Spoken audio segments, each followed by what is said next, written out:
Hoot hoot everybody, hoot hoot! I'm Vilhelm Vanderbos, the noble owl of Globie Generation 2 Equinox, and welcome to the Atelier of the Owl. Hello everybody. How are you? Happy Sunday? If you feel like Sundays can be happy, I think they can. Hope you had a good week. Hello Boar. Who else is here? Let's see. Maria, hello. Yao, hello, hello. Joy, hello, hello. Joe, hoot hoot, hello. Citri, hello, hello. Chaco, welcome, welcome.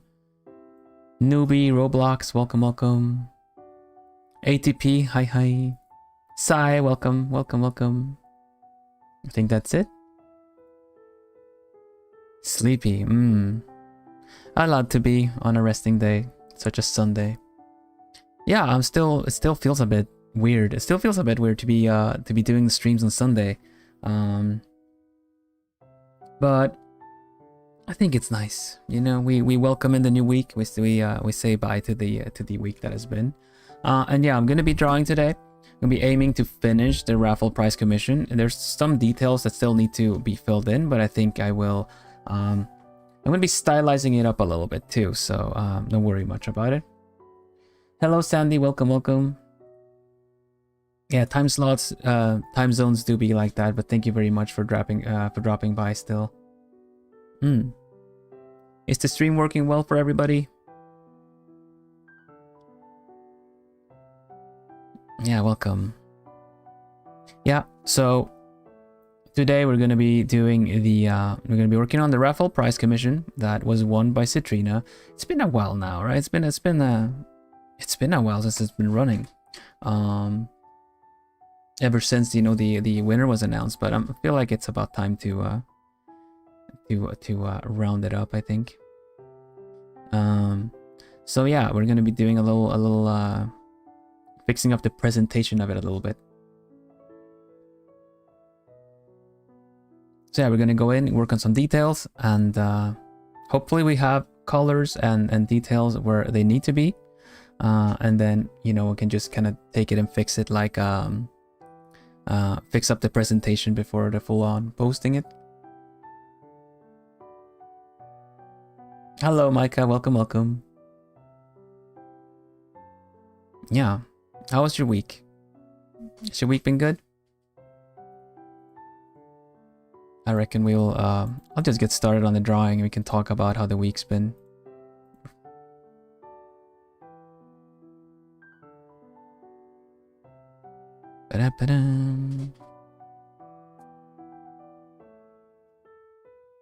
Let's see.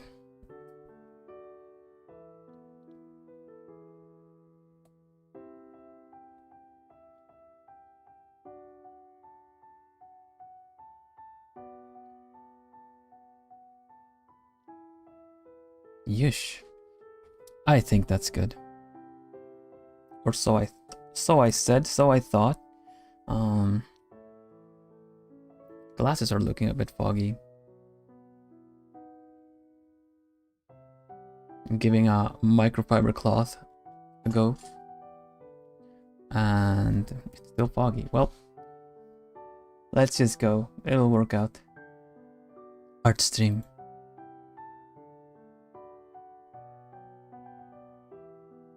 And this is where we left off. I've done some details already. The colors may look a little bit desaturated, but that's something that we'll fix as well. Week has been good, busy, but what can we do but enjoy it? No, that's very true. It's good to. I've been slowly getting into taking some time daily for myself as well, a little bit. Normally I would kind of always find something to work on, and that's a little bit of a bad habit because it's important to take some rest, to take some breaks, and realize that, you know, there's a tomorrow as well. I admittedly have been very bad at planning ahead and thinking that, you know, maybe I shouldn't aim to do too many things in one go.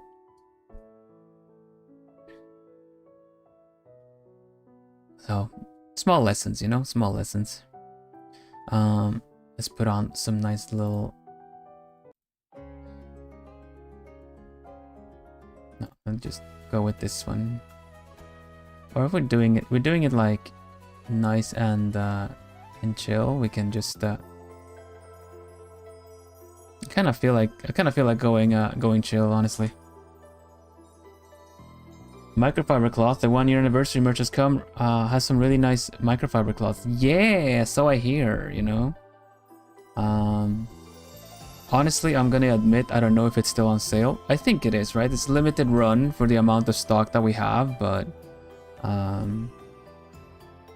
like, once they're sold out, right?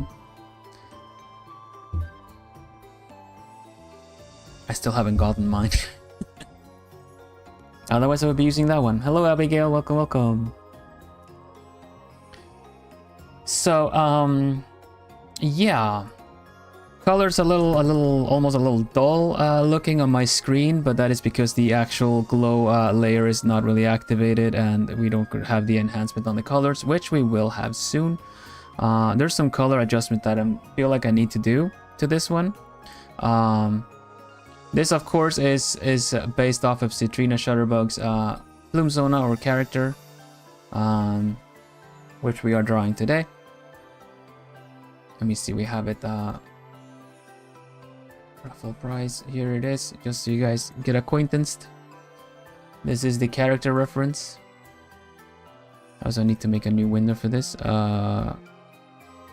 New window. So I need to check the colors on this while I can, because I don't know if you guys know this, but between display tablets and you know, phones and just, I don't know what to say, like different displays, I guess, different monitors, phones, laptops, everything like that. Screens, you can calibrate them to get as close to color correct as possible, but there's always going to be some variations to it. Ultimately, I tend to color correct on my phone because that is usually the platform that has the most standard going on for its screen and colors. Also, it tends to be the platform a lot of people look at their browse it and see the art on, you know. Right, so basically what I've been following on this is Citrina's character. A lot of frills happening. We're doing it this style with the sleeves, not the kind of sweater cardigan on top, but with the arms out. Darker skin and some blush, makeup, of course. We have some jewelry that I need to get in there, where it needs to do some molds. And other than that, we kind of gotten everything rendered except for maybe the wings and the other hand. There's a big ribbon in the back too that I shouldn't forget. And that's where we're at. That's what we're doing now. Thank you for the hearts. Thank you for the hearts. So yeah, without getting too caught up on the rendering, on all the details, we're just gonna start working on whatever parts might be missing right now. Doing some new layers, and generally the character is on its own layer, but we're gonna make a new layer so that we can get some missing pieces out. Hello, Sir Pidgeoth. Can't watch for long, just came by to say all of you are beautiful and amazing people who deserve to be happy and loved. I'm also gonna buy your kneecaps. There's some contrasting messages here. But thank you. Hope you have a nice Sunday evening. Huion displays are usually more saturated, so real colors might look ashy and unsaturated. Yeah, and Wacom tablets are instead desaturated. They have really bad contrast to them, so real colors might actually look a bit more saturated.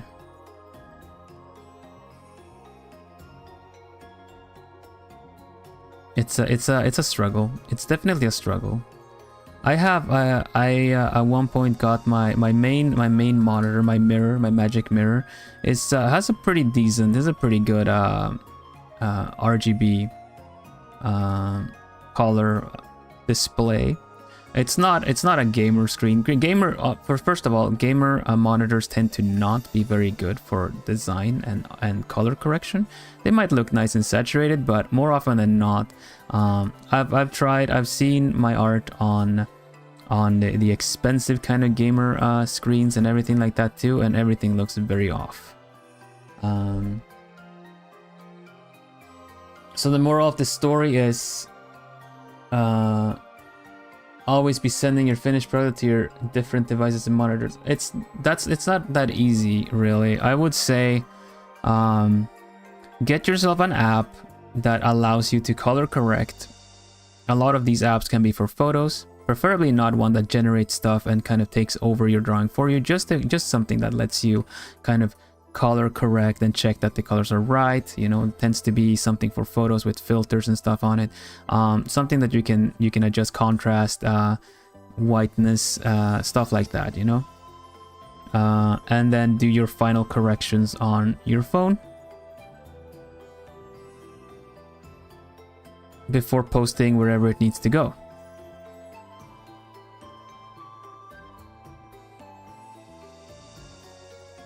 Usually that's not a good way. That's really not a good way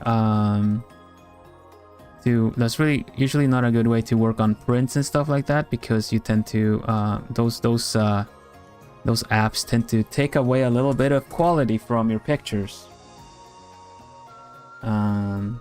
Like it'll shrink, it'll kind of, you know, take some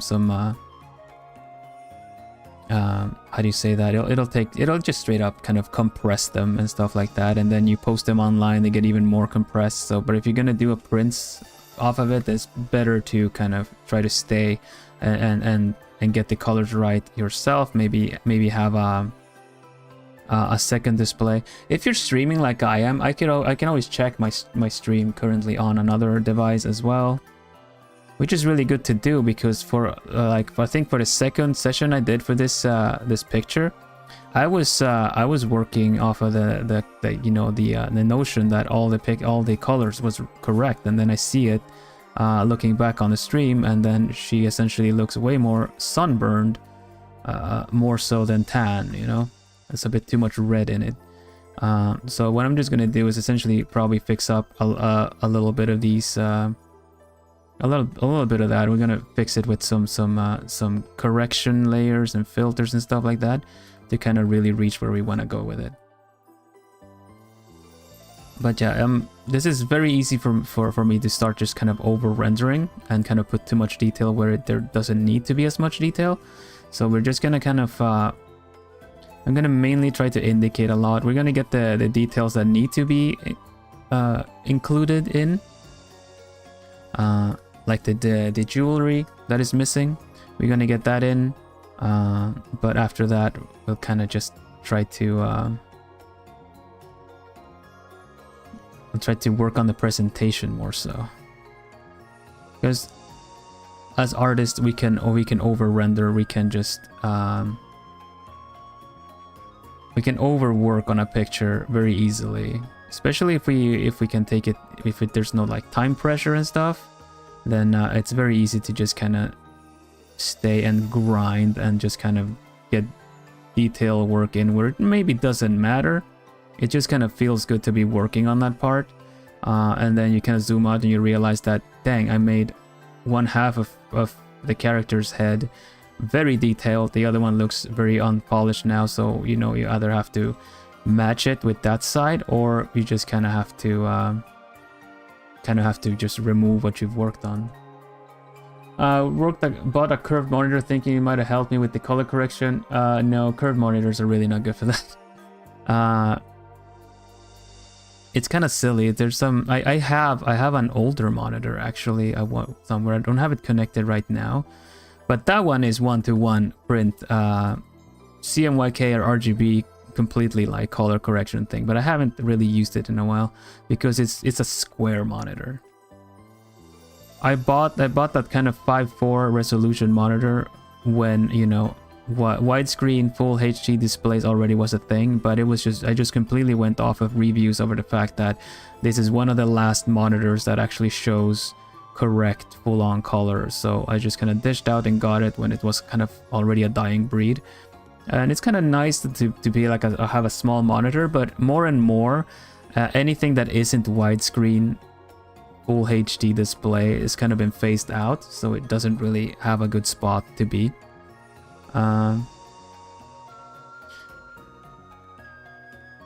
But it's a pretty nice one, so I'll still have it around, because in terms of design work and stuff like that, that one it's very important to have a monitor you can trust.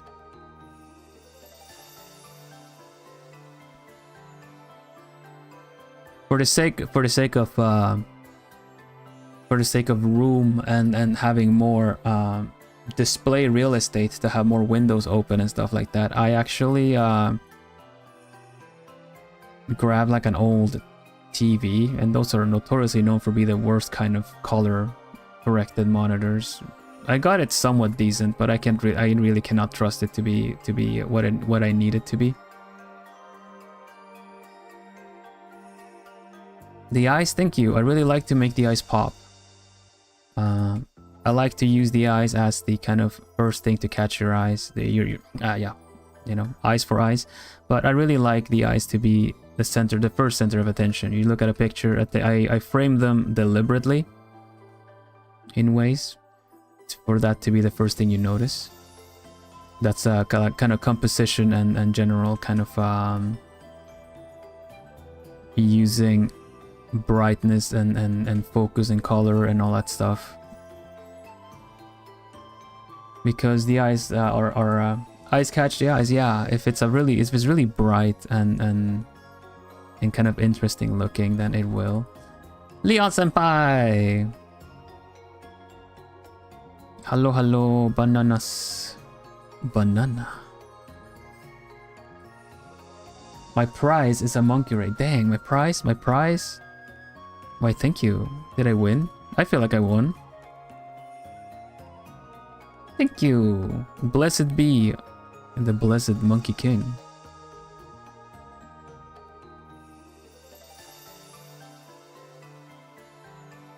Wait, there's something that is off. Yeah, that one is off. Thank you. How was your stream? How are you doing? Welcome everybody. I am Vilhelm Vanderbos, the noble owl of Globie Generation 2. And Leon senpai is my senpai. What were you doing?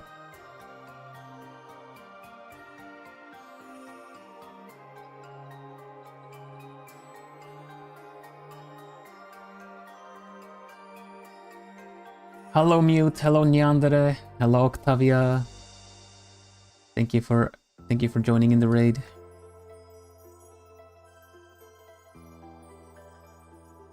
We're having a nice relaxing Sunday evening talking about art in general, like how it's not widely known, but sooner or later you discover it as an artist if you do digital work.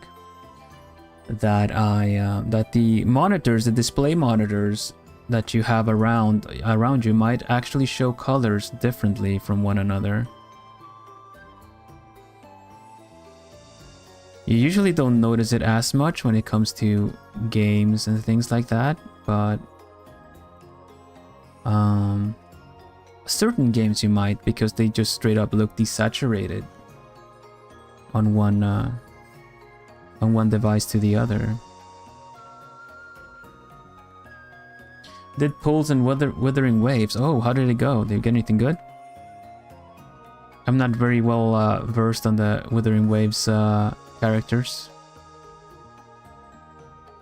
but I do know gacha pulls can make or break the best of us. A few pulls. Hello, Ash.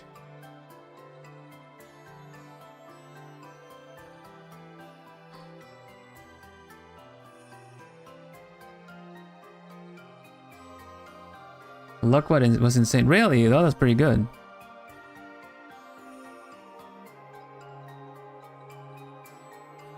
I only ever did I've done one insane pull, 10 pull. I think it was Honkai Star Rail while I still played it in the beginning of it. it was ridiculous. Like, I don't think, like, I think I depleted all my gacha luck in that one pool, that one time, straight up.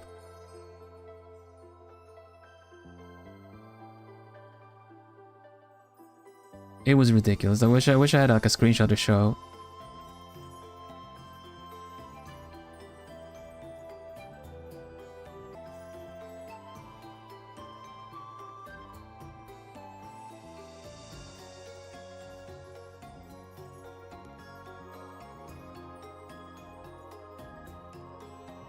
His luck was insane. That's really good though.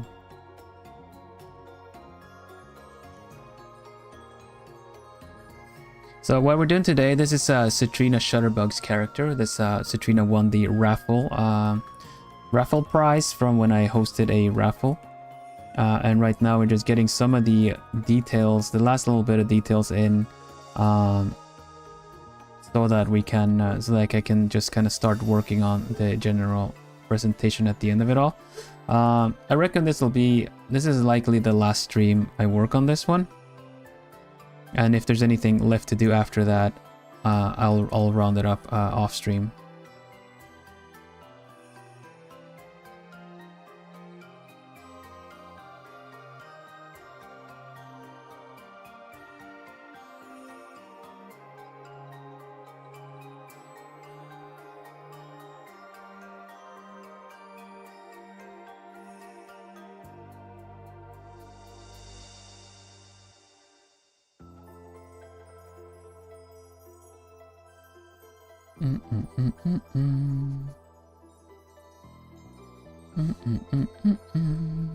Any new chatters, please refer to the rules in the description below.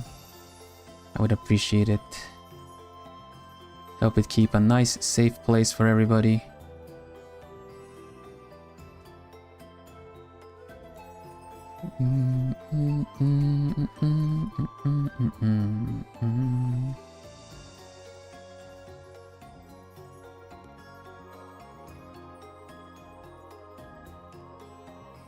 Let's see. Yeah, so ultimately, like we were saying before, when it comes to the color correction thing, checking the last bit or every so often on your phone is a really good idea, because most people will consume your media on, like, your drawings and stuff on their phones. So even because I had like I said, a good monitor, I had a calibrating tool and everything, but if it looks weird on the phone for you, it's gonna look weird from the phone for everybody. So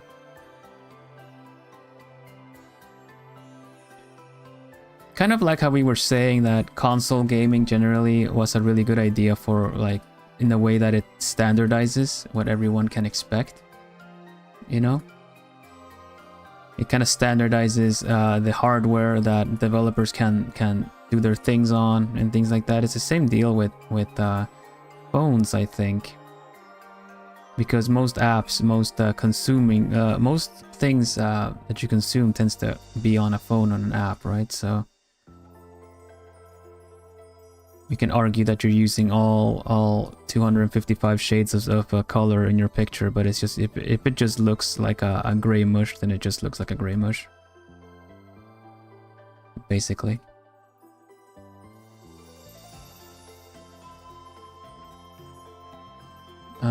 Right, so fix up this parts here.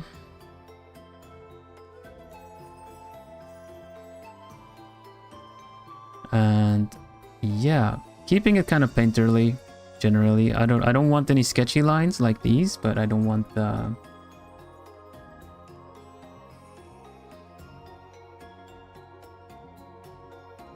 whose arts are you roasting? I'm not roasting anyone's art. I'm just drawing myself. Like, this is just me drawing. Roasting is generally not something I do on this channel.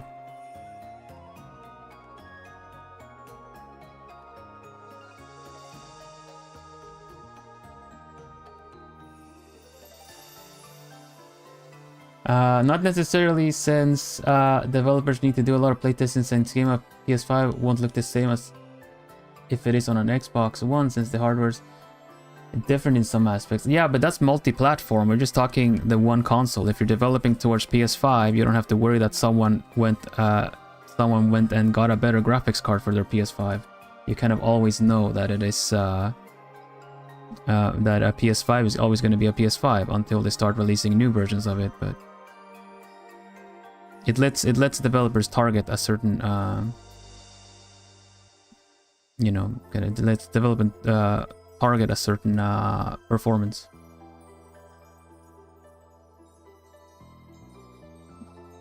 So in that sense, having an IPS screen on a phone, regardless of your resolution, because obviously they keep upping resolutions on phone, go from like, you know, HD, 2K, 4K, some even some in between stuff, just kind of are not able to push it as far, but they still kind of innovate and get it like a 3K kind of thing. Also the phone sizes, they can be a bit longer, like more so 16 by 10 instead of 16 by 9 sized scaled stuff. All those things differ, but the IPS kind of panels tend to kind of give the same colors regardless. Hello Greed, welcome. There we go, we got some of that stuff in there. So having a standard to work towards, and I feel like as an artist it would be good to kind of check in what it might look like on your phone. Even if you have an expensive tablet, because like Sai pointed out, Huion tablets tend to be more saturated because of the higher color panel that they have, which generally looks better than a Wacom panel, but ultimately still not correct. So you kind of have to know what to work with. Looks adorable. Thank you. I'm finishing up the this drawing here. It's a raffle prize from a raffle I held almost 2 months ago, like last month I suppose. It's this character right here, which I am essentially, as a raffle prize, I'm giving away, like I gave away a bit of a skib style commission. So I'm just kind of drawing it my way, within my style, and then I'll give it. Reference sheet is amazing. Yeah, it's very helpful. Reference sheets are very helpful for artists. If you have a character, if you ever want to commission anything, even if it's an MMO character, like Final Fantasy character, or whichever game that you might be playing, like your kind of character from that game, Monster Hunter maybe, be sure to take very readable pictures of your character. Go into photo mode and make sure to get the details in that you want from your character. Kind of make a reference sheet like this, you know, from the front, do some close-ups of the face. If some other angles are important, the 3 sides, you know, when you not the 3 sides, geez, the 3 angles, the 3 sides are pretty good to work with too. And that means that you have a character from the front, from the side, and from the back. Tends to be really good to work with. Something that is good to remember is that you don't T-pose your character when you do that, because the side angle doesn't help a lot when you have a T-posing character. So be sure to at least do like an A pose. You know, like A pose that character kind of just stands kind of like this. I think that's called an A pose because the arms are kind of more like this than a T pose. At least for me, I feel like that reference is a lot more useful. But yes, if there's anyone that coming in that's new in the channel, hello, I'm Vilhelm Vanderbos, the noble owl of Globie Generation 2. I'm an artist, a cozy gamer, a puzzle gamer, and generally I like to do things regarding languages because I'm an owl, I'm a green dressed, so overall that kind of comes with the territory. Though between you and me, I'm the better green language owl, in case you knew another one. I speak 4 languages, and if you are curious about those, you can check out my shorts on my channel, where I essentially teach you how to say certain words in all 4 languages. Aside from that, I'm also hosting art challenges. There's a current ongoing art challenge this month. If you're an artist or just learning how to draw and you still wanna try your creativity with some directions, check out that short. It's one of my most recent shorts on the channel as well, and you will get featured. It's not about you could get featured on the channel. No, I will feature everyone that joins the challenge. And the feature stream is going to be next month on June 22nd, so it's a month from now. And you can just make a little entry to that one. The rules for that one. The rules for that one is we use a specific Picru character generator website. You know, here's the what you need to do summed up. But yeah, you go to Picru 2003689, generate a character by clicking random and randomize all. And you can play it on a couple of difficulty levels if you want, but generally randomize yourself a character, draw the character. And it might look really scuffed because, you know, you randomize everything. But that is kind of your challenge, is to make something out of it and just kind of show me your creativity as a character designer. Once you've drawn it and you want to share, you just post it to either Twitter or TikTok or the Globie fan Discord, and tag it with maybe OC, hashtag maybe OC, because it's May and it's maybe gonna be an OC. Hello Sayu, how are you doing?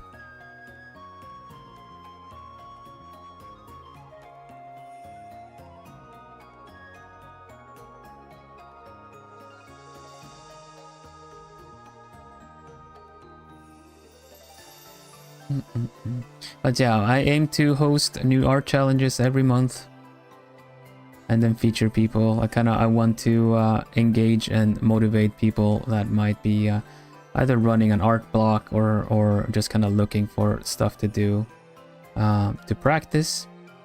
Just kind of want to get people going. Graduated a few days ago. Picked up photography. Nice. Ooh, well, congratulations. Good job graduating. I've been doing well, thanks. Been keeping busy with all kinds of stuff. You know how it is. I'll advise you not to look at the emojis of the channel, Sayu.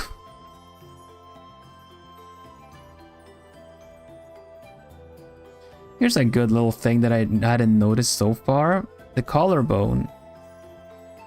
The collarbone follows the shoulder. If she's raising her shoulder, then the collarbone needs to follow as well. Clearly, I hadn't really taken care of that properly. No, don't worry about it. Naya did see it. I'm looking forward to include it. Hello, Fua. Welcome, welcome.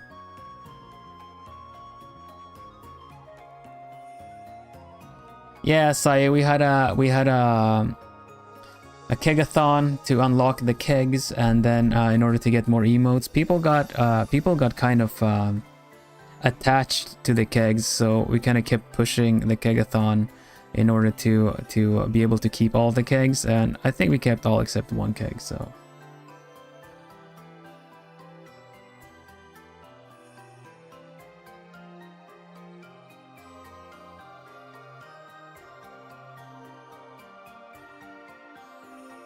This one but loves belly rubs. Yes, Ayu, that one loves belly rubs.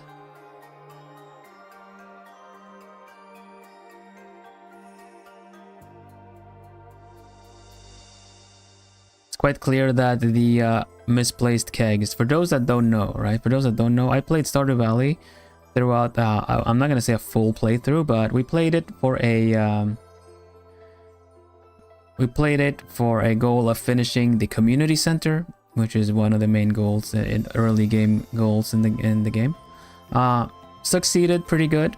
and along the way there were a lot of memes that popped up that essentially became a mainstay of the channel.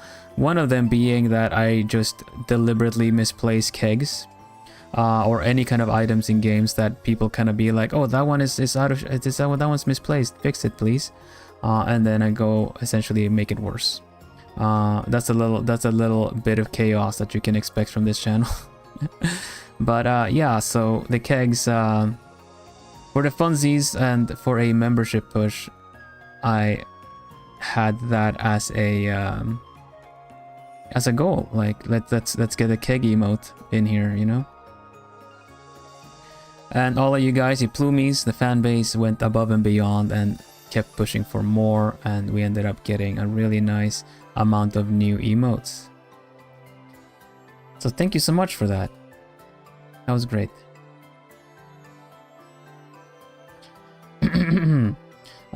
Means in the kindest way, you sound tired today. Be sure to take care of yourself and drink water. Oh yeah, sorry. I'm not particularly tired, but because of I get what you mean. Let's say, how do I say this in the best way? The thing is, like, I have hay fever, and the meds really dry out my mouth.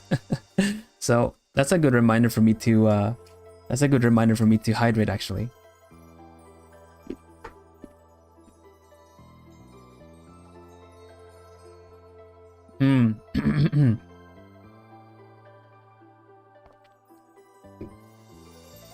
Nom nom nom. You guys too. Hydrate. I have my tea. Yeah. I'm not sniffly, but it dries out my mouth, so I kind of sound like this. Yeah, it's nature is looking really beautiful now, but it does leave a mark. Hello, Jennifer. Welcome. Sorry, I didn't mean to worry you guys. I'm doing well. Don't worry about it. Kind of just monologuing a little bit. On all kinds of things. Hay fever can be very uncomfortable, yeah. The kind of non-stopping like sneezes and stuff.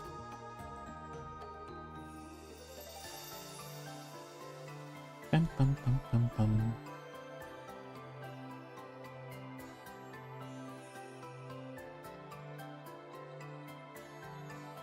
Hoot, by the way, I'm usually playing repos, I'm usually lurking. Well, thank you, Octavia, still for lurking, though. Hope you're enjoying repo.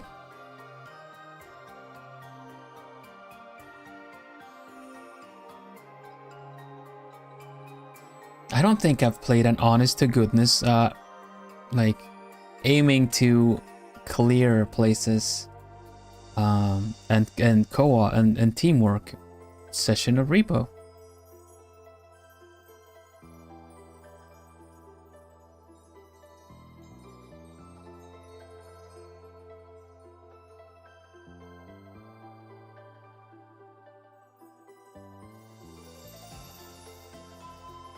That's cool. I'm glad you're having fun. And you asked if I was gonna do a background. I'm gonna do a simple background. The commission essentially the commission guidelines essentially said that it was just gonna be a simple background. The hands are so good. Thank you. I like drawing hands. And no, of course, by all means. Yeah, usually it's June for me too. Hay fever on June, usually when it happens. But this year it was early because the weather suddenly started. The weather started doing a thing.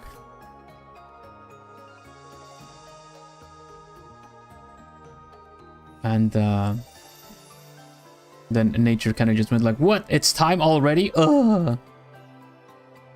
It's not my banana hair technique. I'm not gonna take credit for it. It is Sarugaku Leon Jr., my senpai's banana hair technique that I thought was really funny. Don't worry, like I tend to just, I'm just kind of rendering stuff. The hand needs to get rendered as well.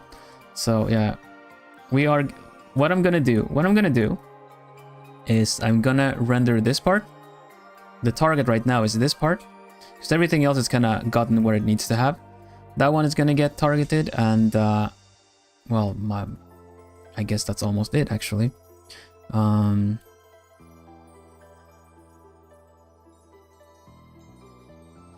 The sleeve is a tricky one. This is really tricky, actually, to get done right. This is on one layer as well, so it's kind of need to plan it accordingly.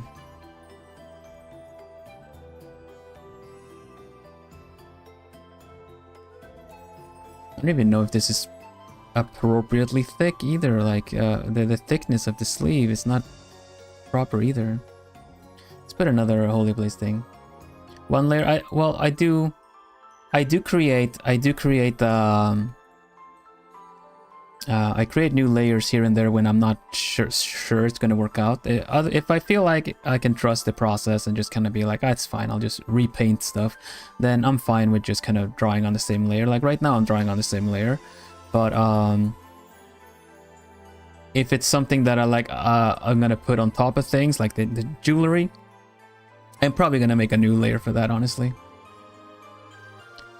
And yeah, the legendary banana hair. For you guys that don't know about the banana hair, it's essentially you break down hair pieces, you know, into bananas. Like, oh, that's 1, 2, 3, 4 bananas.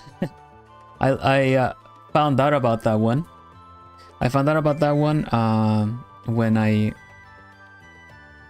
did when I raided into Leon Senpai's stream where he was drawing other globie members. So then he drew me as thanks for the raid, and then he was just I was kind of apologizing for the hair, like sorry in advance for my hair because it's all over the place, and then he said just kind of like, oh, it's fine, you know, I'm gonna have let's have a look at this, let's see, Wilhelm. It's just kind of like okay, you got one, look at my face, and I'll kind of just be drawing the bananas. It's like 1 banana, 2 banana, 3 banana, 4 banana, 5 banana. See that part? Now obviously there's a lot more going on with my hair, but he just counted that, and then it was kind of the head there, eyes, and the face. It's just kind of you get the general shape of it all. Leon doesn't draw a lot, but that one time he was, so I just felt like it was we needed to raid into him. Hello Inaki, welcome. Also Goblin, hello. Not said hello yet.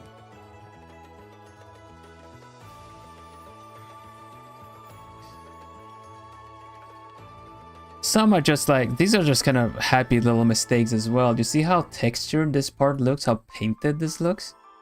This is just kind of like a bit of happenstance with when I paint, which is just feels like it's a really, I don't really want to mess with this anymore because it gives it to such a unique like kind of brush texture style. Dun, dun, dun.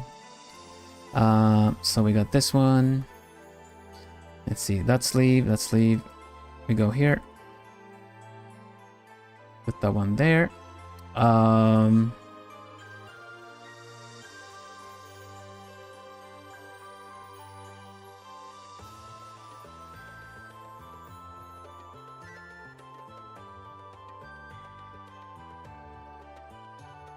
don't need hellos. You're here to learn. Well, I'm fine with saying hello anyway. Some people need a good hello.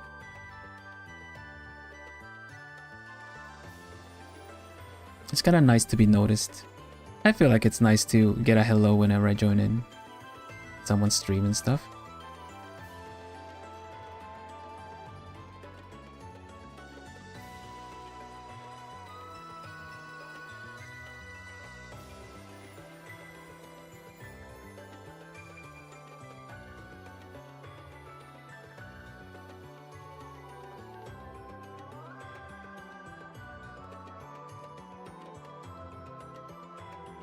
Let's see.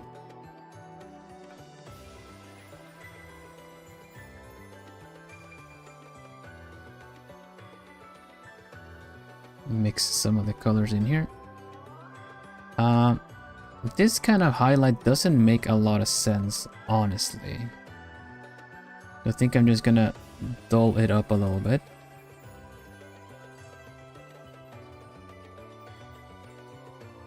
Also, kind of doesn't make sense that that it comes up in front like that. So I'm just gonna like,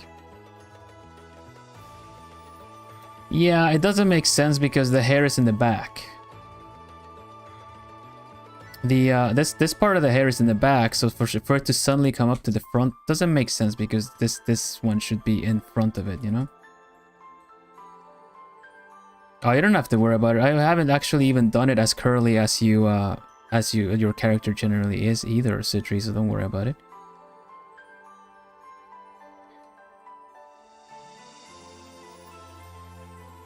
I'm just kind of indicating a little bit of puffy, fluffy, and curly where I can,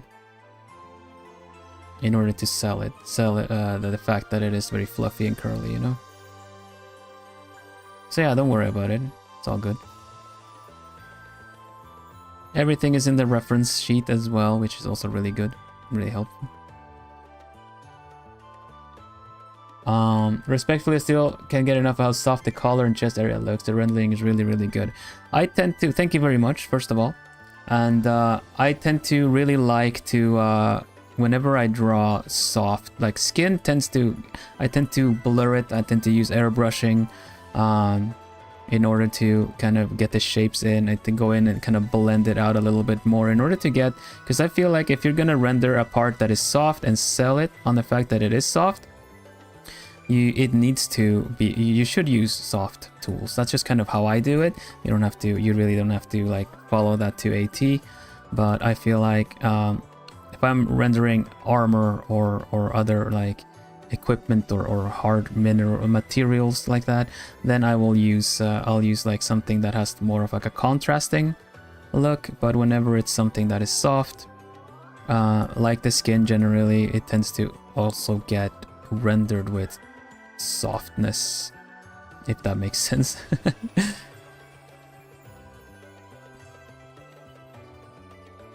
So you have artists that will use the same kind of rendering technique for clothes, for skin, for everything. It's just shaded the same way. But I feel like if you change up the texture and the feel of something, you also get this kind of also get this kind of contrasting result. Ultimately, you don't really need to make it look as soft as I did, but if you just make it a little bit softer, then it's already contrasting from the rest, making you kind of realize that, look, that part looks extra soft. That must be a softer part, you know?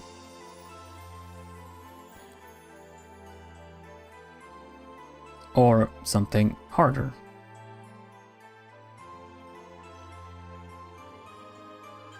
Or colder. If it's warm, it's kind of more yellowy, orangey. If it's cold, it's kind of bluish. I don't think I'm gonna add as much detail because this part is gonna be a little bit blurred actually, so I don't think we need to add that much detail to the hand. Doesn't need to be HD rendered. No RTX for this one. Look, 3 fingers, lovely. That is exactly how the hands work, right? There you go. Suddenly a cartoon, you know, suddenly Cuphead.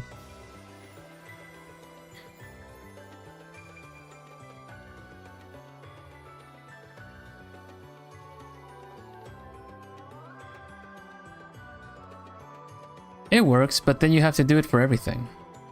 The other hand has a full-on rendered realistic looking hand, so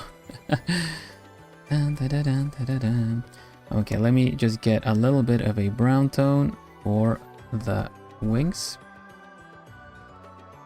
and then we'll just kind of soften everything up a bit. Get the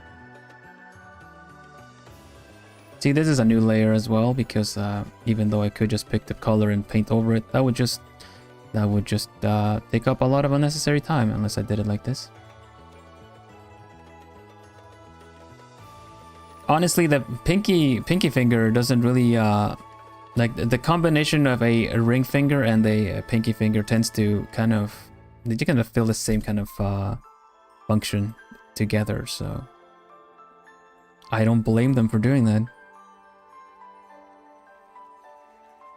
Otherwise, you're just animating and drawing extra finger that really doesn't have any use.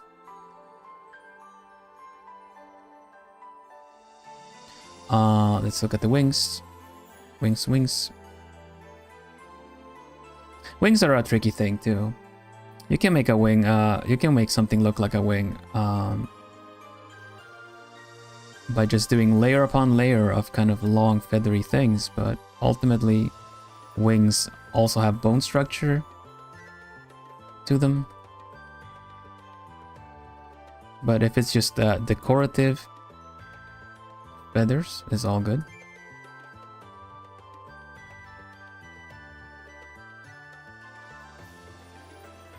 Bug wings are. I like bat wings and well, obviously like owl and eagle and falcon wings. Bat wings are very closely resembling of that of dragons as well, so that would also work really well for a dragon or a wyvern.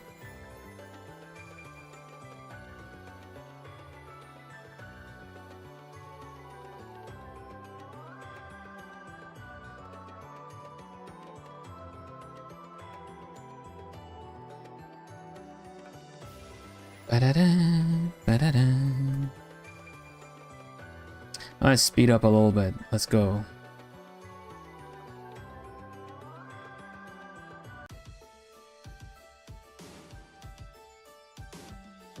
But yeah, it's kind of funny how wings generally are like arms and fingers, especially when you look at bat wings.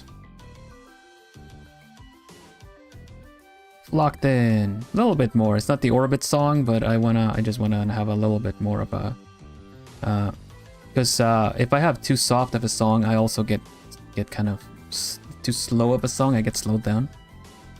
Speed up. But yeah, like wings. Let's say like a quick rundown of a wing. Essentially, like you have like shoulder to an elbow to hand, and then you have fingers. Yeah, you kind of do it like this, and in that sense you also have the kind of structure to them.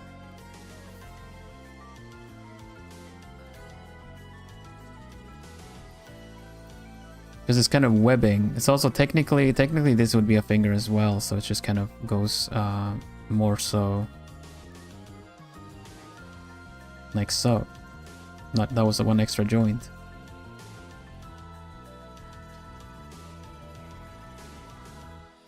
Same with the bird wings, when you have like the joint. You have like one layer of feathers kind of following the actual wing per se, and then you have these kind of smaller feathers first, and then you have the primaries that go from this part as well. So when everything just opens up, you have the secondaries, and you have the primary feathers like really like opened up like that. I think it's fun. Now my wing is a cape, so it's just layer upon layer upon layer, but if it were wings, it would have a little bit more of like a small layer, longer, and even longer. Hello Turkey, welcome.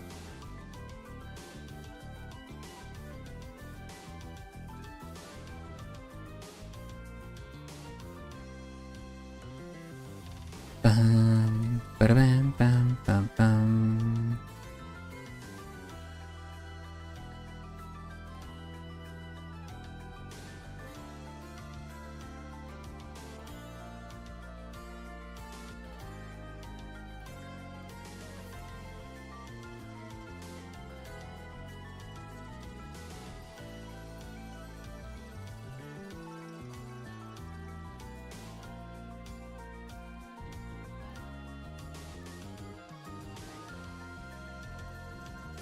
For the record, by the way, I don't believe I have gotten around to draw it yet.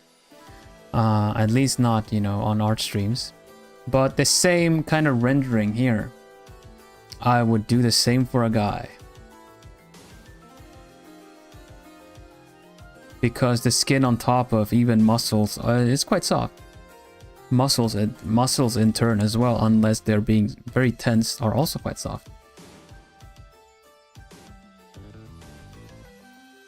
Just feel like that is worth mentioning, because I see a lot of look strong male presenting character, and then it just kind of looks like it's chiseled, and they could probably not move. It just looks like plastic, you know.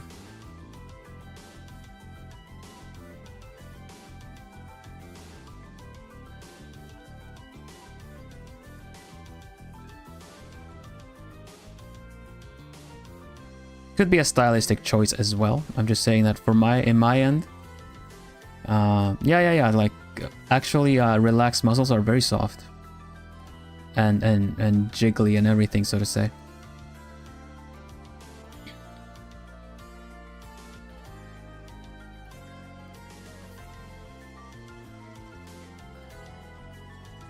To render the skirt, I'm not gonna render the skirt that much though. I gotta say, because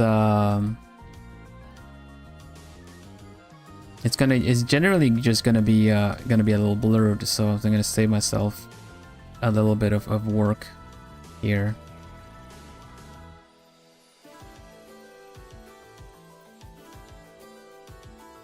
Whenever I get into a like I'm just talking about art in general,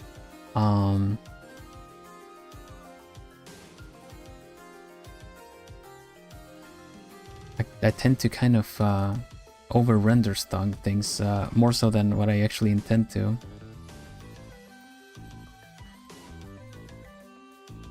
But yeah, the rendering when I do is the fact that the lighting is coming from the side, so we're just gonna kind of give it a little bit of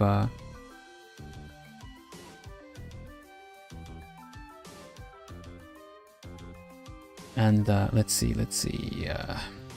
Okay, let's do some pardon the zoom in here. Let's see, and do the get these done right. These are just gonna be little dots. 1, 2, 3. There you go. Those are a bit too sharp, so we're just gonna give them a quick little blur. Maybe another one. Yeah, that's alright. That's alright. Can tone it down.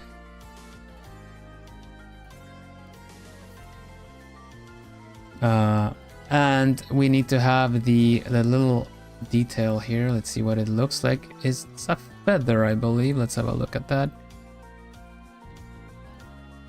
Could be a feather off a bell kind of thing. Let me just reference that here. It is a necklace going into a round, which is two-parter. It's a two-parter kind of thing.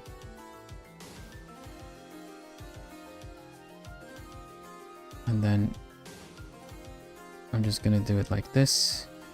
It looks like an owl feather. Okay, we're bringing that with us. We have more of it there too, so maybe just a couple of feathers. Bring that one in here. Oh, size difference. Leaning forward a little bit. No, then again, it's just going to be resting here if that was the case. So, now something we can notice that this is one of the things that you and your style is going to kind of. One thing I noticed personally when I was drawing something anime in my style, because it's still anime style, right? But it's kind of like the proportions are different. Anime legs tend to be very long, to the point where some characters have as long legs as, like, the lower legs are bigger than the full, like, upper body. I kid you not. I think I might even remember what character that was. Hold on.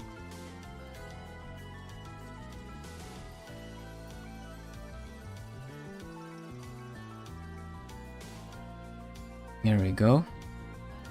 I don't know if we're gonna find the art for it though.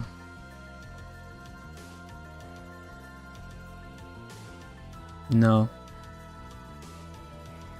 Yeah, exoholic. Yeah. Imagine being mostly legs. Yeah, I'm generally mostly legs. If I were to draw myself, it's gonna look very out of proportion. But let's let me just bring this one in here. So a Vocaloid one. Hello, Rina.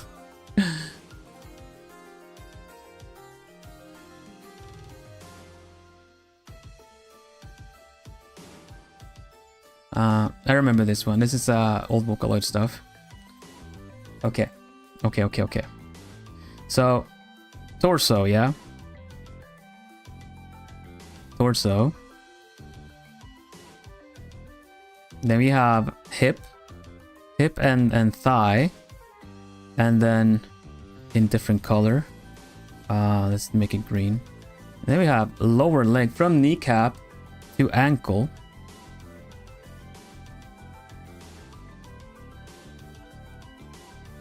And that is kind of, yeah.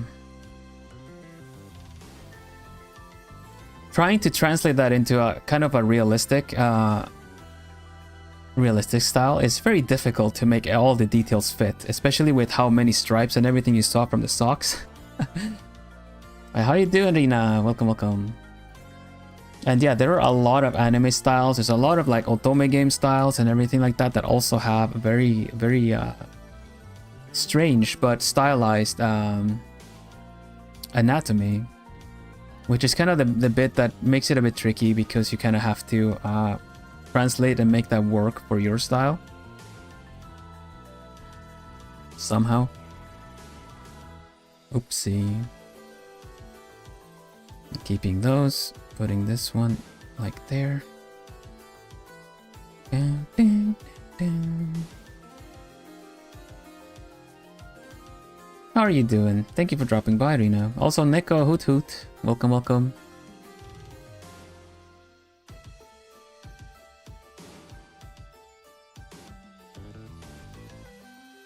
What else do we have that we need to draw in? We have a choker, a gold one.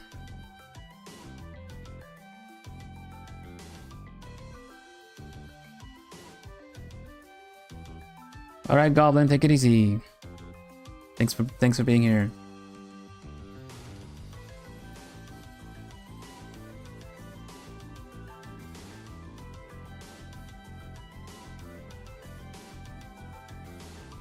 Choka da yo.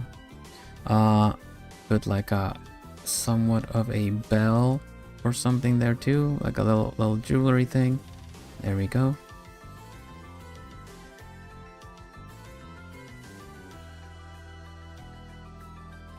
And it's metal, huh? Metal. I see.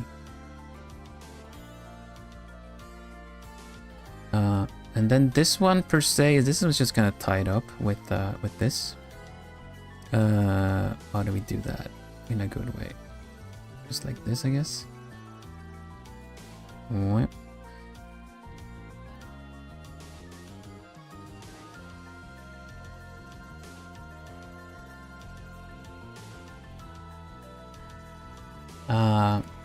Supermodel leg started by shoujo manga and Clamp in the 1980s. Oh, shoujo manga, is it? That makes sense. I like the do you guys know the anime Girls Monthly Nozaki-kun? Gekkan Shoujo Nozaki-kun, about this guy that is a shoujo manga author, a student.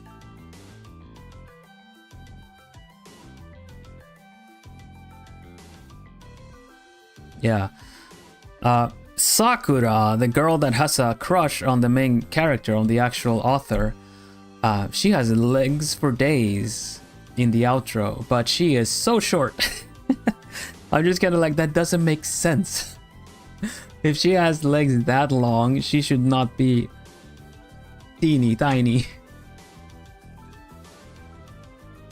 But on the outro, whenever she does, aparezco. Hola, Nani.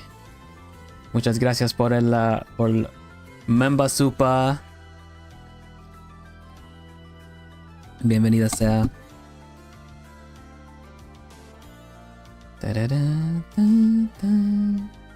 Okay, we have. I think I need to. I think I'm actually gonna make it gray just to kind of render out the metal first. Shoujo manga also started bishi hands, the bigger hands, yeah, long fingers, yeah.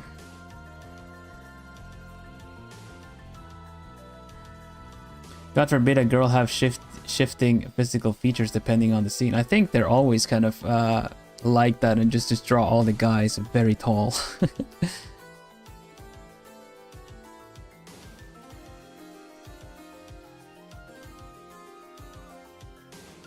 It looks good in the intended media, but whenever you take it out of it and try to, you know, someone else try to draw it in their style, then it gets a little tricky.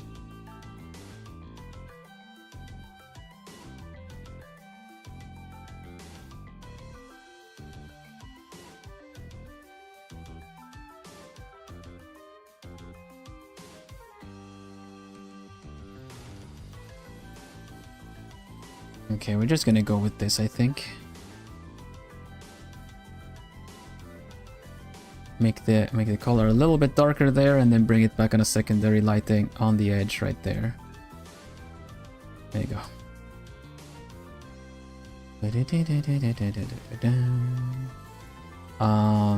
Now I just need to color it. Having a character that is significantly taller than everyone is absolute hell. That is life.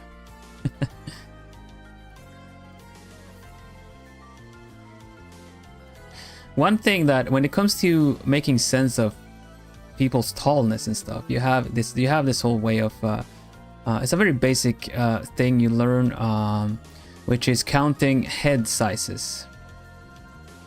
You know? Counting the amount of head sizes is kind of it's kind of a way to for us to also kind of, how do you say that, make sense of the age and actual tallness of a character. It's connected to real life anatomy and things like that too. Normally it's like 9-10 head sizes is a generally kind of full-grown character. And you can tell if a character is supposed to be tall by the size of his or her head or their head, counting downwards, right? Because sometimes if a character is supposed to look like, yeah, around 7 or 8, I think, is like around normal kind of average size in general. You can still have more legs or longer torso and things like that if you're taller for proportions. Anime tends to be like 9-10 for guys, and maybe like 7 or 8 for women, I think, still.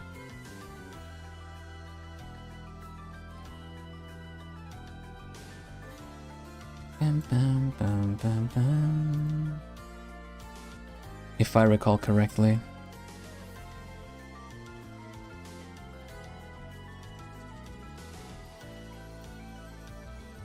But that is also something you can stylize, of course. We're just talking very basic kind of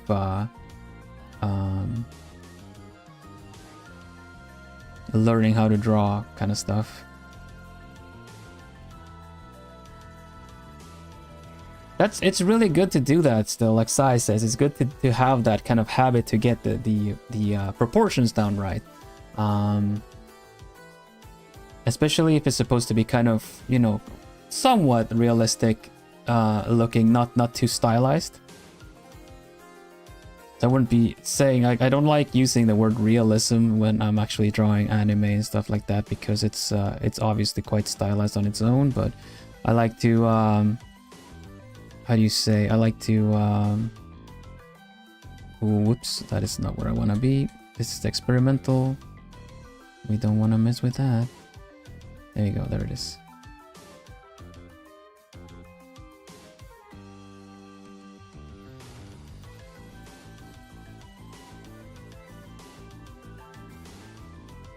But yeah, it's more so like a guide and help more so than it is a rule.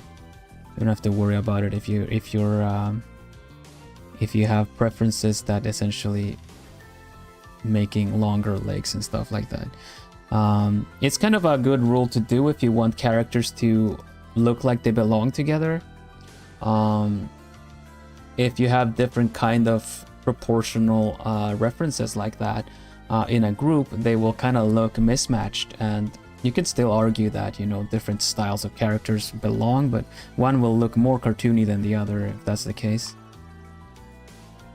That might be something you want to avoid. Or not. Like, that's just something you need to kind of stop and consider.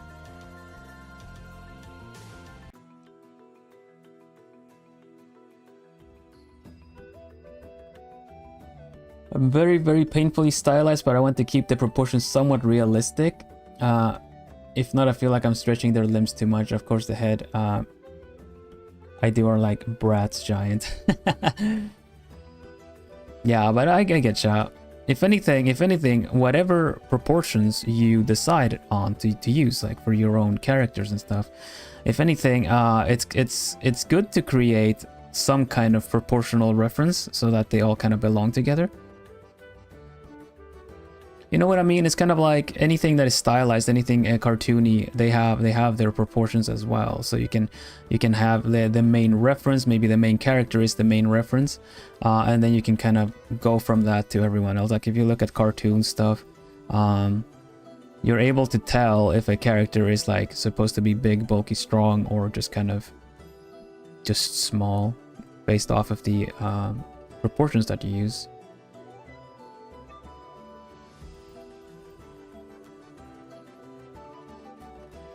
Can't really think of a good example, but like you can always go back to like cartoons like SpongeBob, or I don't know, My Little Pony or something like that, because in Friendship is Magic everyone tends to look kind of the same, right? I just know the characters per se, but they just kind of look like reskins of each other.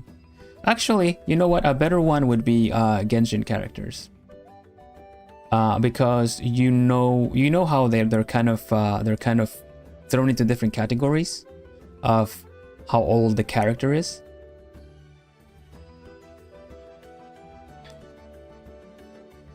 It's quite clear, or very easy to notice when you're flipping between your gacha characters, because some of them are kind of the same height, so generally they're around the same age. Meanwhile, then suddenly there are some that are taller, and then they're kind of supposed to be older. That's a really good like way to notice it, that most people know of, you know. Because if you don't have that kind of reference, like in Honkai Star Rail, like Kafka and Silverwolf would be the same kind of proportion, and then it would just look like Silverwolf is like a miniature version of Kafka, but Kafka is the older one, and you can kind of see that between the two because of the proportions. To like head sizes and stuff, I mean. So without actually knowing, and without any kind of like this is actually a demon that is thousands years old, kind of a god machine input, then you kind of see the two characters and you can already tell that that one is the older one, that one is the younger one, you know. Now, anime will have all kinds of reasons to have you believe that the younger looking one is actually the older one, but our first impressions, you know, would be like that one that has the longer limbs, the taller physique is the older one, the other one is the younger one.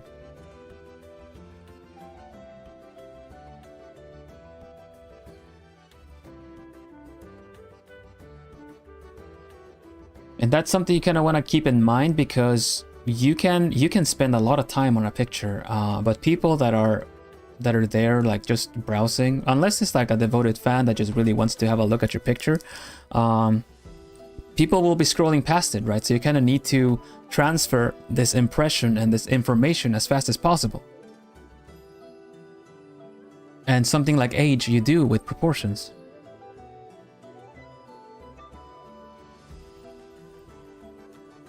they say that a picture tells more than 1,000 words. And things like that is the built-in information that your brain fills in for you. So once you start learning how to use that to your advantage as a kind of like framing things so that people see the face first or see whatever you want to see, you want them to see first,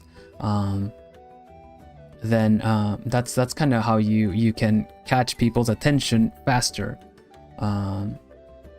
amidst the whole like culture of just scrolling like and continue.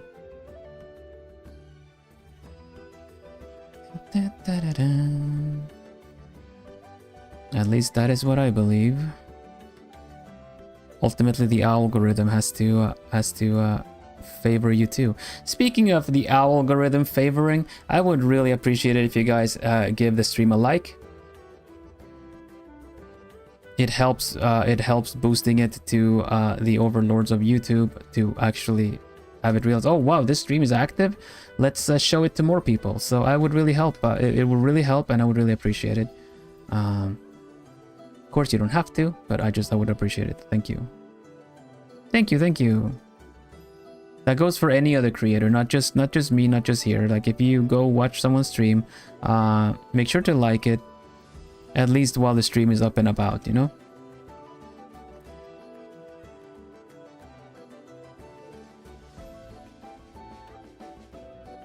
Thank you.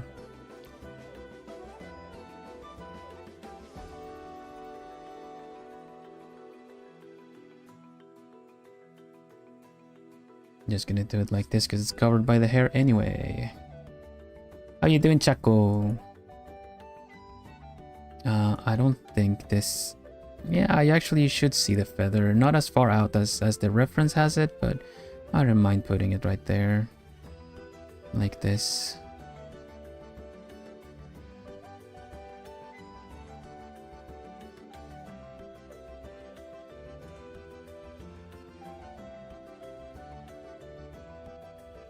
Wonder if you should be able to, like, I don't know if your ears are kind of like stick out a bit. I don't think we need to do that, honestly. It's fine. I like all the VTubers I watch. Thank you. On behalf of them too, I will thank you. I don't even know them, but maybe I don't know them. Maybe I know some. But yeah, it's really helpful. I used to be very sparing with my likes on social media. I felt like it was something that I just kind of had to curate my like list, and then I actually started making my own kind of favorites list everywhere and just liked left and right willy-nilly because it really helps. So in love with the face. Thank you. And I think I've gotten all the details in that I need to do. There's like some lemon pattern in the skirt. I don't know if we're going to be able to see that once I've done the blurring and stuff that I want to do on it. But for the sake of authenticity, because even if you blur things, it's just... how do I say this? Like you can pretend blur something and make it look like, because you're using the right colors to make it look like, look, they are definitely in a forest. Even if it's blurred, you can tell that it's in a forest. But it's as much as you might nail the colors, it's no substitute for actually having drawn a forest and then blurring it after, which is kind of hurts to do because you've drawn a lot in the background. There's a lot of details, but you gotta sometimes admit that a background or a detail will look better if you blur it, you know? So that's a tricky decision to make. Now, the one thing that we still need to do is, let's see. I need to start. What even is this?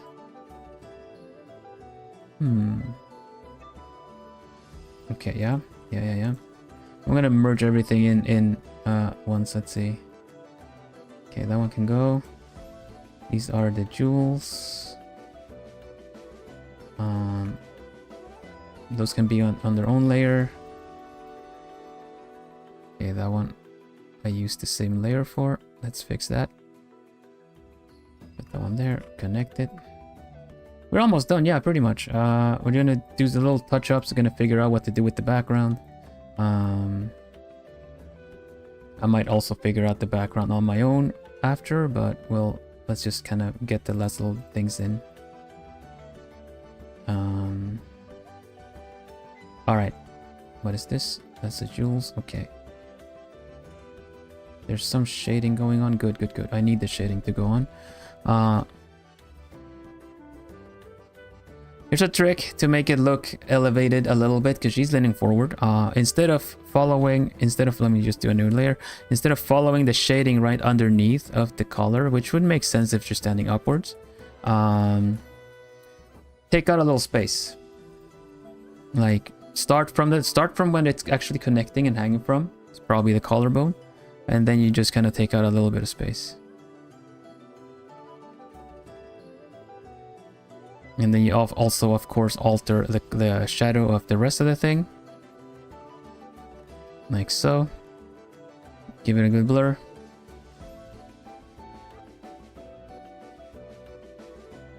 And it looks like it's actually a little bit elevated. It's a small detail, but it sells it, you know, it sells it.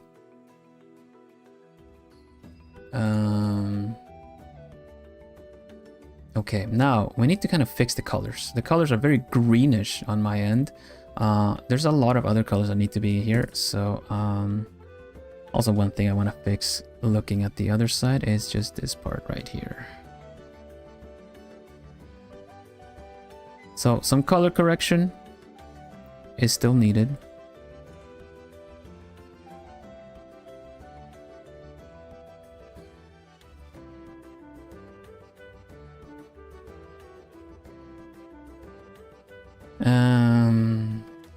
Correction layers, definitely correction layers. For those that don't know what that is, correction layers let us do things such as, well, like for instance, like let me do a correction layer here for a, let's see. Actually, I can just do this with these. You're not going to be able to see it on your end. This is just a new menu that shows up. But let's see. Let's have level correction, for instance. We'll let you change the whiteness and the black, like kind of the light and dark of a picture. Bring it kind of more to the middle. Make it look like a faded photo, that kind of deal. So first of all, I'm gonna try to do a color balance. And then bring it up a little bit more towards red, midtones towards red. But that's a problem I have already, is the fact that her skin looks like she's kind of sunburnt. So I don't think I should touch the skin much. If anything, I should maybe go in with a with an overlay with something. We'll see. Can I just overlay this already? Like she's in the sun, which is not a bad thing.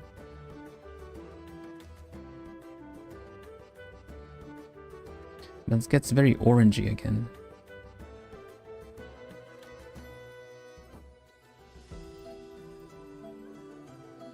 So that's tricky. Well, one thing for sure though is that the hair needs to be purple. What am I saying? The hair needs to be darker brown. I saw the color purple and I said purple. The hair, if you look at this, is more of a warmer brown than this kind of faded kind of chestnut that I have. So if I can just do a little color, maybe just treat the hair on its own, you know. For some reason it's not sticking there. There we go.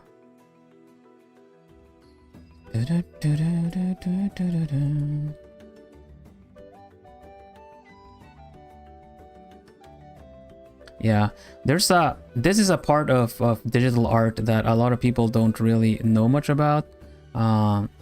It's more like an advanced, like late game kind of thing, but it's essentially how you touch up, how you do post effects, as it's called. You post effect your drawing by fixing up some correction layers and maybe making it look a little bit more interesting with some effects and stuff.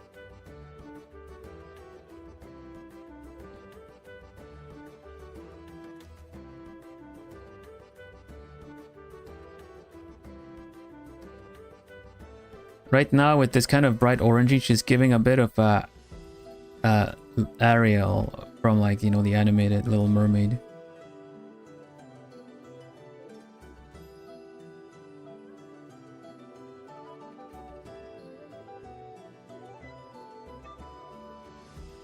Very bright orangey.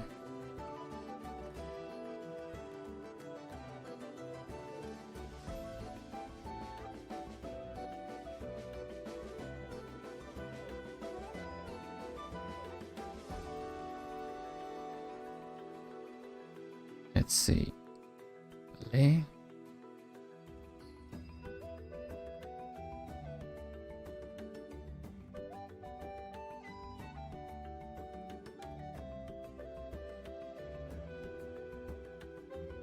Oh. That's fine.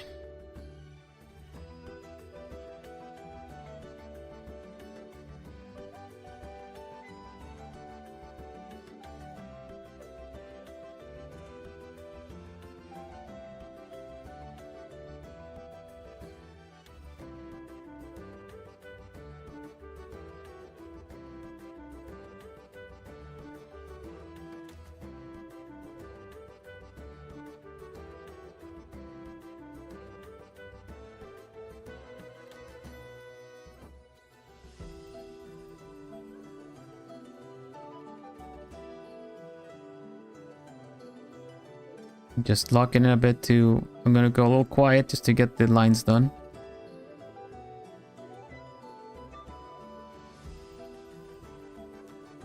It goes faster if I do.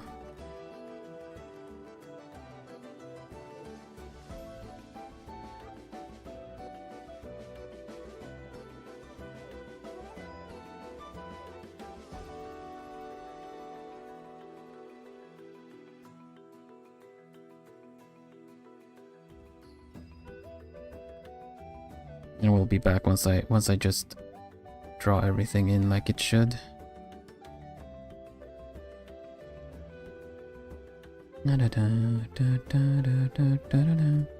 This should be good. You can just fill that in on its own, I think. Yeah.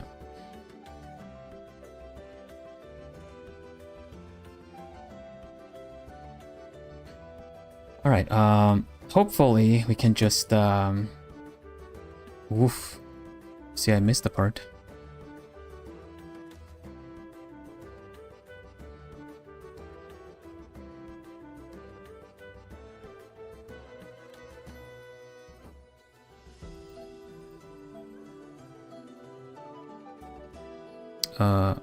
Yeah.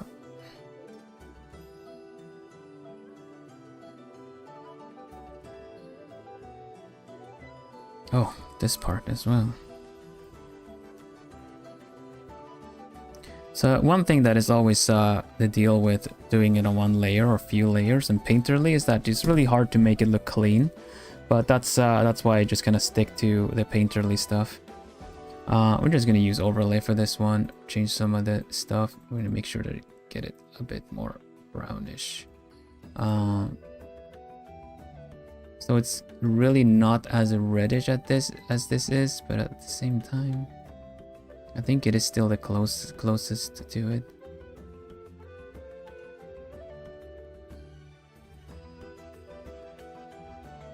This is something more like what we need to get from it.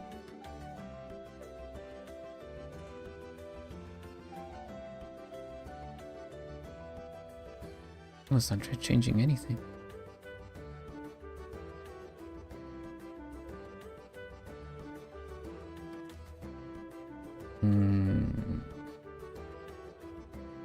Maybe a tricky one.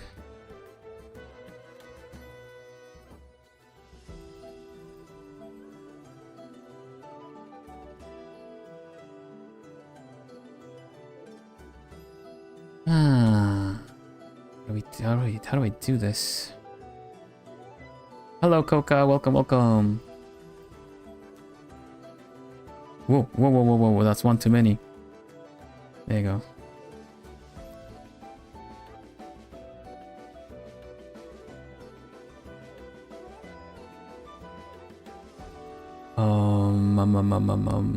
Okay.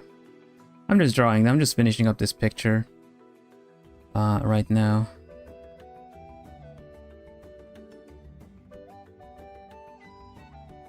Giving it some color correction.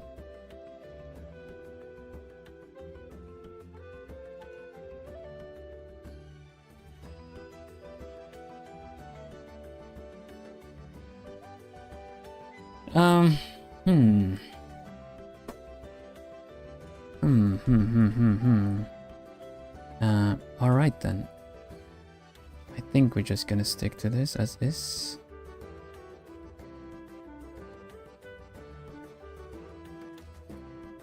As for the background, there's plenty of like the actual picture per se. Just, you know what? There's a lot of sky blue in the OG, the actual reference picture. We just take that and use the same kind of sky blue. Give it a bit of a gradient, I think. And we can maybe... I do think I have a cloud brush here somewhere.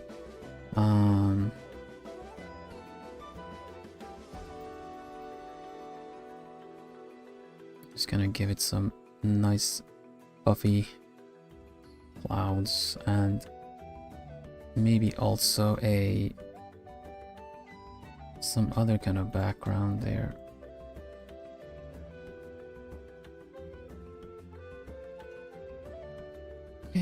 Do I have like a grass? Do I have a grass brush? I don't really have all my brushes. Leaf. Those are just leaves. What is this? Plants.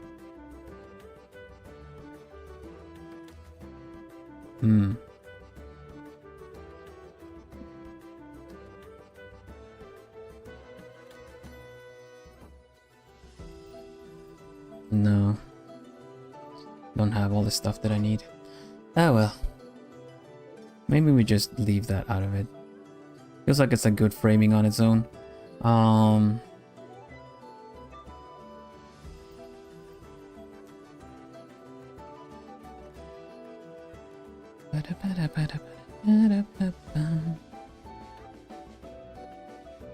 Grass, clouds, and rocks. Yeah, I tend to draw the rocks myself. I don't really have that many brushes. But clouds, there's a cloud brush I have that's quite useful to kind of give it a nice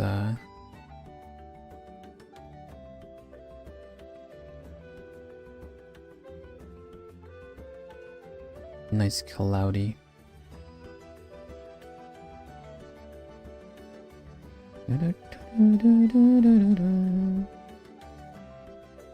Yeah, we kind of need a little bit of the warm to hit here, because the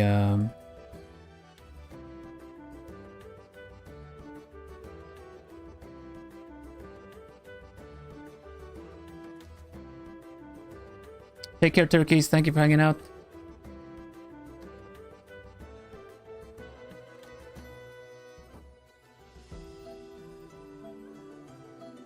My pleasure, friend.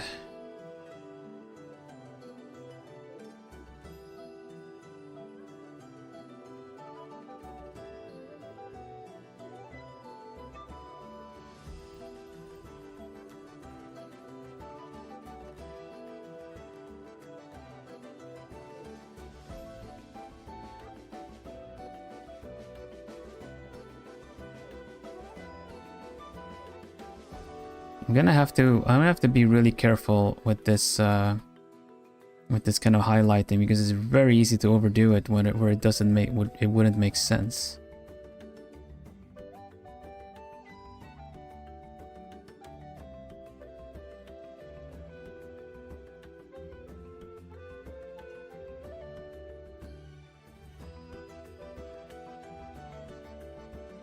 This is kind of shaded.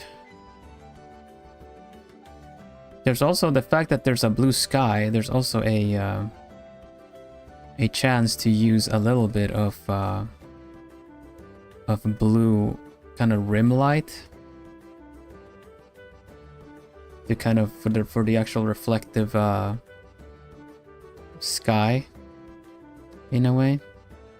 But that one is tricky to get right. I tend to not use it a lot, but we'll see if we can bring it in a bit.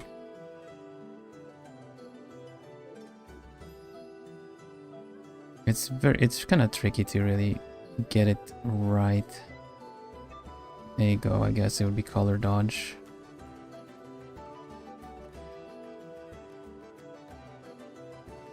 No, it's just it takes over so easily. It's probably easier to just do it with actual normal, with a normal input like that. But no, I don't see it. I don't see it happening. What we could do is use this as a multiply layer for the shading, for the shaded parts a little bit. It's kind of tricky because daylight tends to bounce around a lot in terms of, you know, kind of lights up a character quite a lot. So I don't think this is gonna work either, but we can try.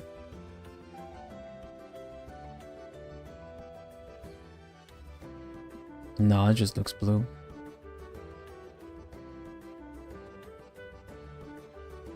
No, I think we're good. I think we're good without too much of it.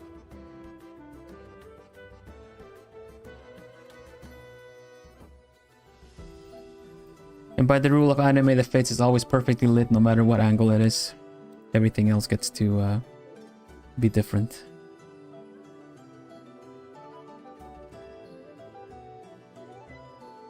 Alright. Time for some deliberate choices. Let me just save.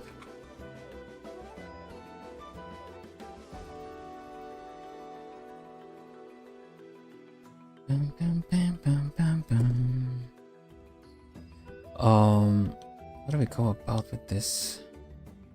Gotta think about this.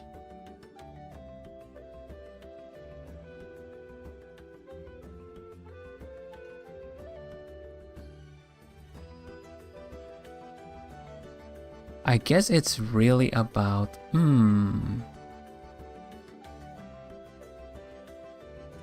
if I just save this as a picture now,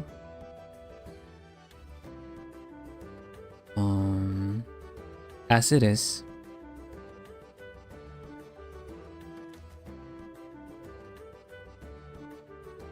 and then do the adjustments after. There we go. Now everything is definitely on one layer. I know newer versions of the programs have layers that'll let you affect underlying layers, but I think just in order to get everything a bit more readable for myself, I'm just going to do it this way. I'm just going to clean up some of the coloring here that's a little messy.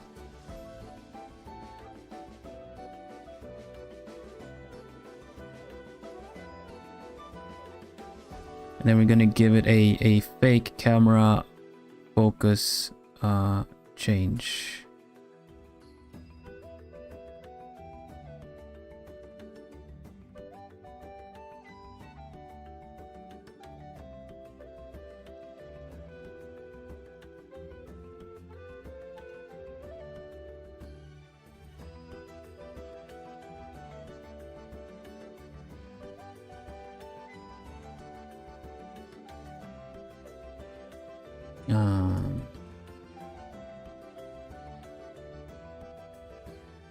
A little bit of gloss because of the hair.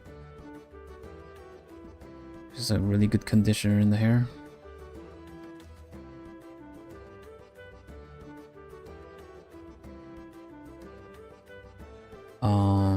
Okay, let's see. Let's see if we can get this post effect going.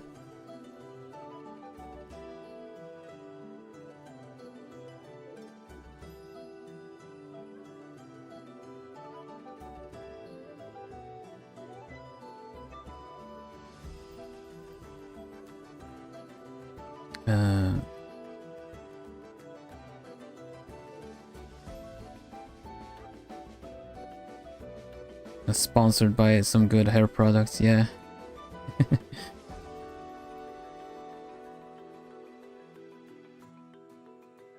All in all, looks alright. I like what it looks.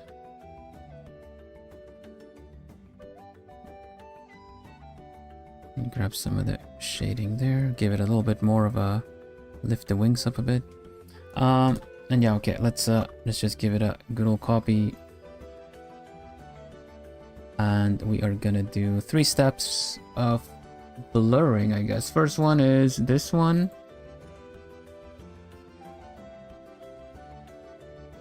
Then we blur, let's see, blur, Gaussian blur, like, how much is that? Oh, that's quite a lot.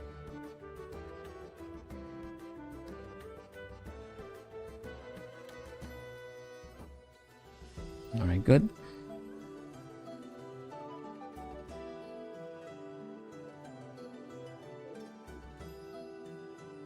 And that was 65. Let's see, let's give it something in between. Let's give a blur. Oh, it's not even active.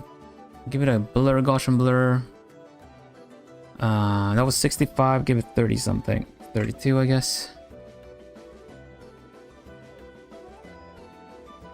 And it's a little bit more blurry. Okay, good. First of all, let's put another.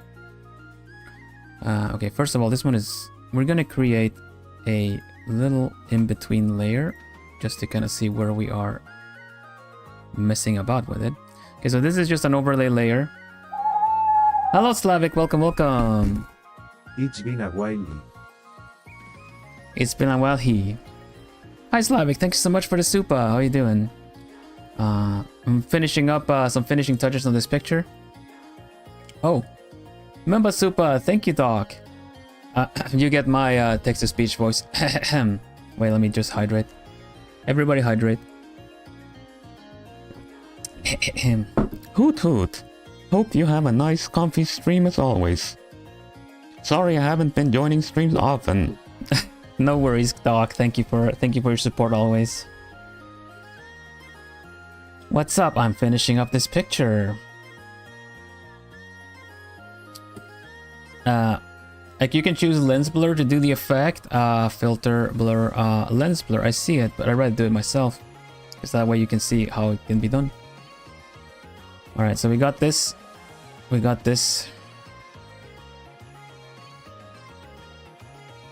And I will be. So this overlay is just showing underneath this layer that is all blurry. So if we just start kind of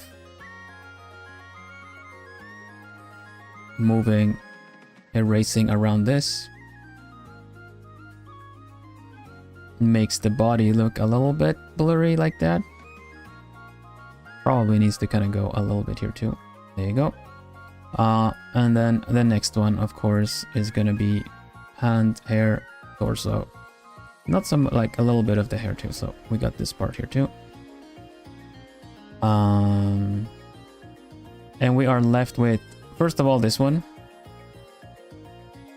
It's probably can't just have all that. Next one is this one.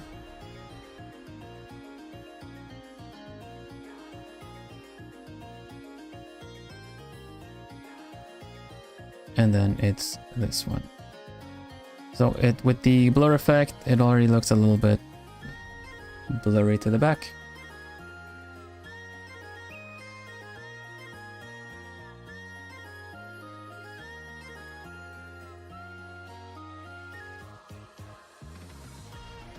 And you got like this part that has the focus, then this part is mid focus, the other one is in the back.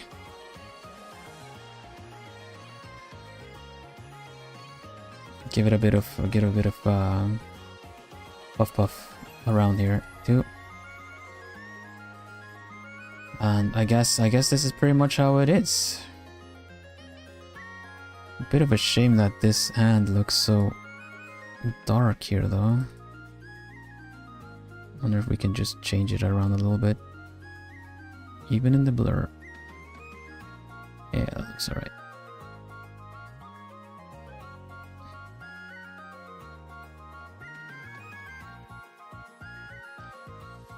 Okay, so generally I feel like this is where we're at.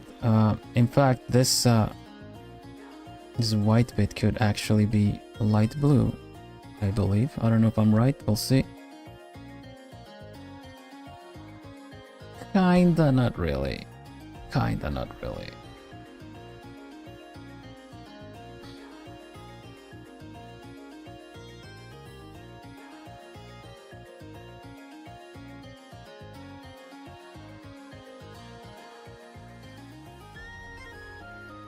I think we'll leave it here.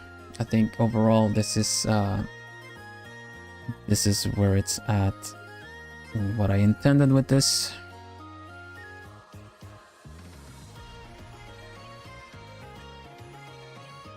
Thank you.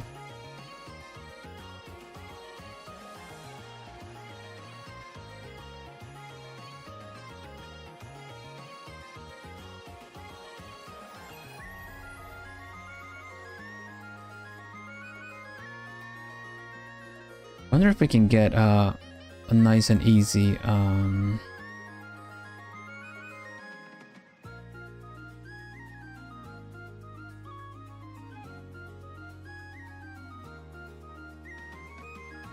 we just save this one so we don't mess around too much. But we have the outline for it.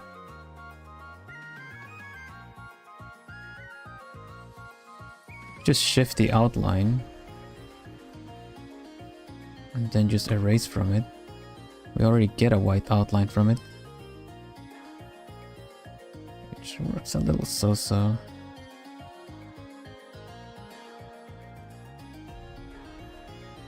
I don't know, I'm just doing a lot of silly stuff.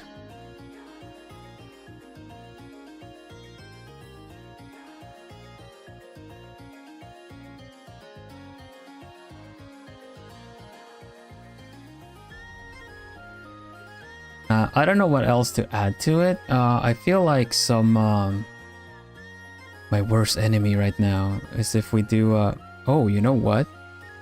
You know what I could, well, you know, I have an idea. We drew a picture of a character randomizer, like a pause challenge at one point. I'm trying to think of what it was called. Pause. This is the one. I found it.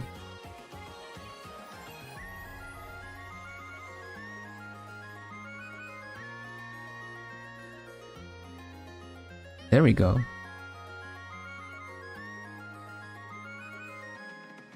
Believe we named her Felicity, but yeah, sorry, I'm just gonna take some of these dandelion seeds.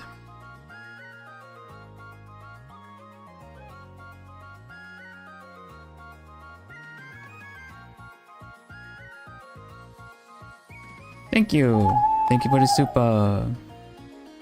Looks great. Love from Lithuania. Corazón rojo. Corazón rojo. Red heart. Thank you.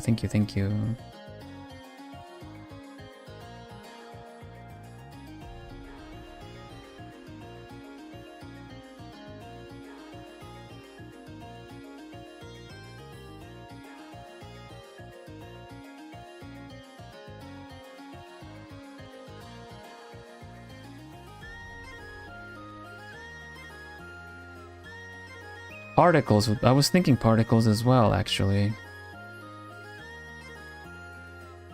What was it, the silly thing that I mentioned once, that, you know, the when we're talking shoujo manga, when there's like sparkles coming out of their hair and stuff, and you're like a swing, like you know, slow-mo, and then there's like, you know, little sparkles. I have called them anime dandruff. But it's basically, you know, the little sparkles. It kind of takes away the romantic aspect of it, but that's basically what I've called them, yeah. Not that I'm gonna add that now, we can just add some...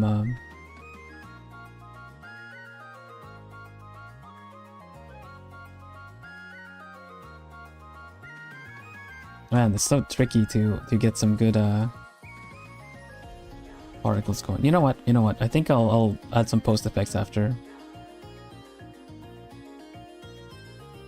In that sense, the less blur we have available, the better. But yeah, basically, I believe this is what we've got. I'm going to do a little bit of quick, because again, like I told you, I need to do it on my phone to kind of get a quick color correction in.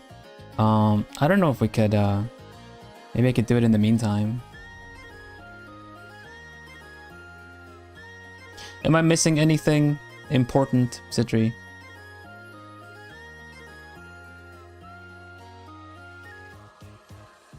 Thank you, thank you. Pachi Pachi, thank you very much. Let me save it, and we can reduce size. I think you got them all. Nice.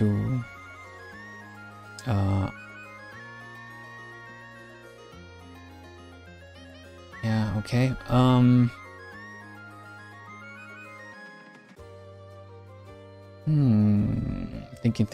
Thinking.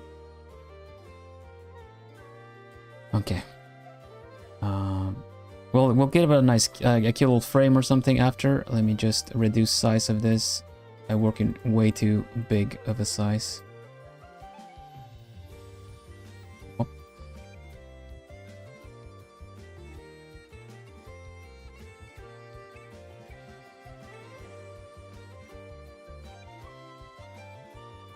Saving.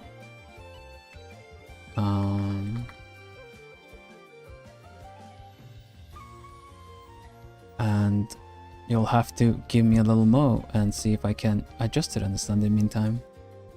So yeah, let me how about I just show you guys what's coming up next week as well while I talk about it.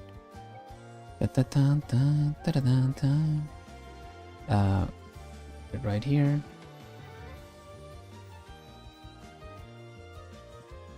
Bam. Here's next week in the making, with a nice picture by Nox Orphe. There we go. So 2 collabs next week. First of all, tomorrow we're going to start with Minecraft. We're going to be adding a new building to the grounds. What could that be? We're going to be playing around with that tomorrow. Just that nice chill Minecraft start of the week, building some stuff. And Wednesday, Split Fiction. We're going back on to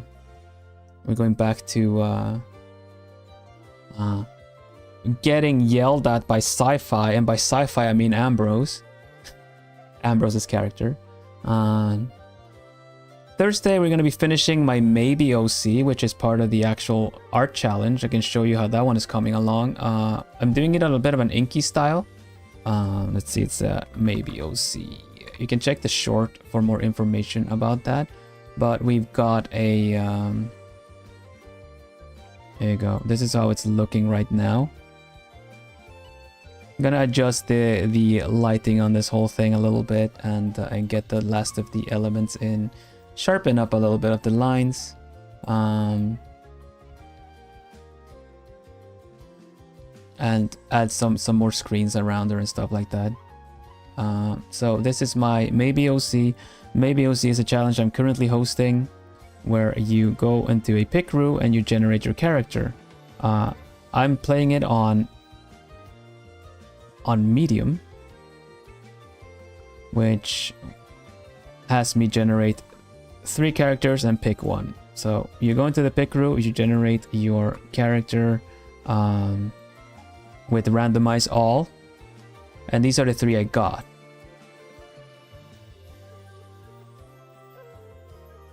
And it can be a bit scuffed. Look at this. Like this one has the hand just like right there, like nothing. If I would have picked this one, I probably would have thought of a pose to use that hand somehow.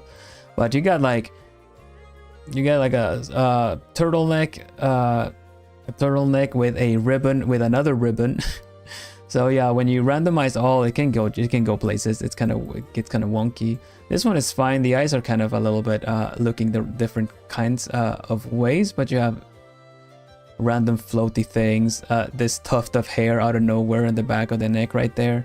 But I like this one because she got a bit of a cyberpunk hacker kind of thing with the scanner. Still need to add that one on my own. But you got the pink, blonde, and black with that like a sleeveless collared shirt and a sweater. There's a lot of stuff happening here. And because of the error occurred in restart computer, I kind of thought of it, she could be this kind of really hacking into the mainframe kind of thing. And then she gets kind of caught, you know, with this kind of USB stick ready to attack. And it's like, warning, intruder alert, blah, blah, blah, blah, blah. Kind of just want to surround her with a couple of screens. So I had the idea to do it in an inky style with very spot blacks and then kind of have this kind of color just work for the lighting that happens behind her. So yeah, gonna continue that one on Thursday, like I said. Friday next week, I believe this is Dokumi weekend, right? No, it's not Dokumi weekend, it's the next one. So, but Friday next week is we're gonna be playing Fast Penguins. Fast Penguin with the members. And also on Saturday, I have a collab with Wild Spice. They approached me, wanted to try a collab.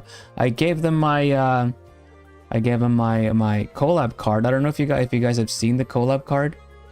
It's a little something I made, which I feel like facilitates the communication with other content creators if they ever want to ask me for collab or if I approach them with a collab.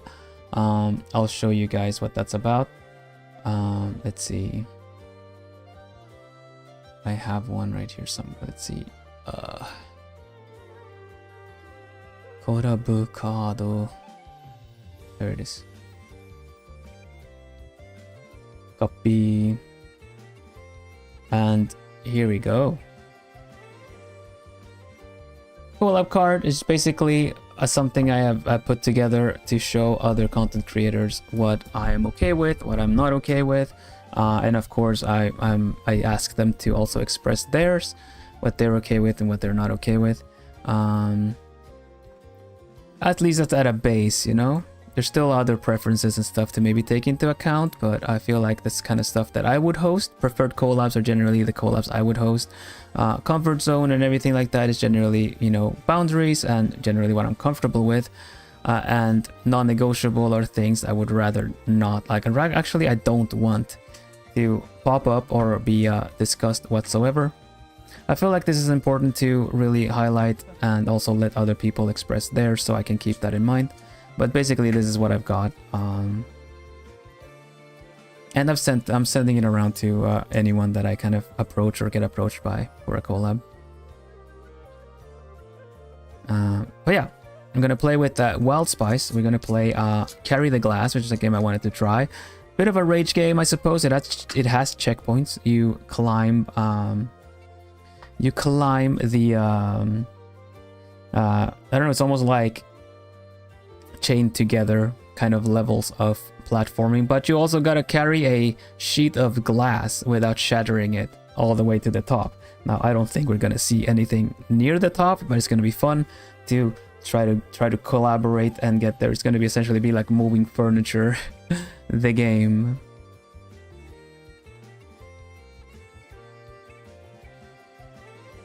Yeah, exactly. It saves the hassle. Also kind of shows them what I'm okay with completely or not, because I've had my boundaries pushed before and I hadn't really had a proper plan around it. Hopefully it doesn't come to that, but it's important. It's important to be able to express and to have an idea of what to do, what to say if boundaries are crossed. Okay, so yeah, give me just a mo and I'm gonna try to see if I can do these last little adjustments on this picture. Did I save it? I did save it. Good, okay. Yeah. In fact, let's go to the build study and have a look at my little short about my about the art challenge, shall we? That'll give me a minute and a half to sort some stuff out. Let's see, video. It's an unskippable ad, sorry. Trailers. And we have this one, and we have Cottage by Berry. No. Okay, this is the one. Sorry if it's loud. Hold on, I'll stop it. I'll stop. Artist. There we go.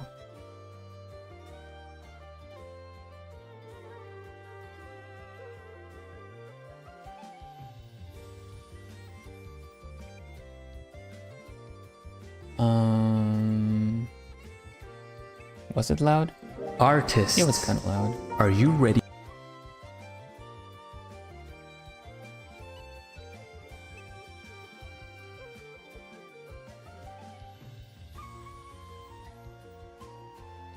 Can you guys hear the audio? For a new challenge. Looking for a new challenge. Okay, cool. Let me pause this for now. You guys have a look at that. I'll sort some stuff out in the meantime.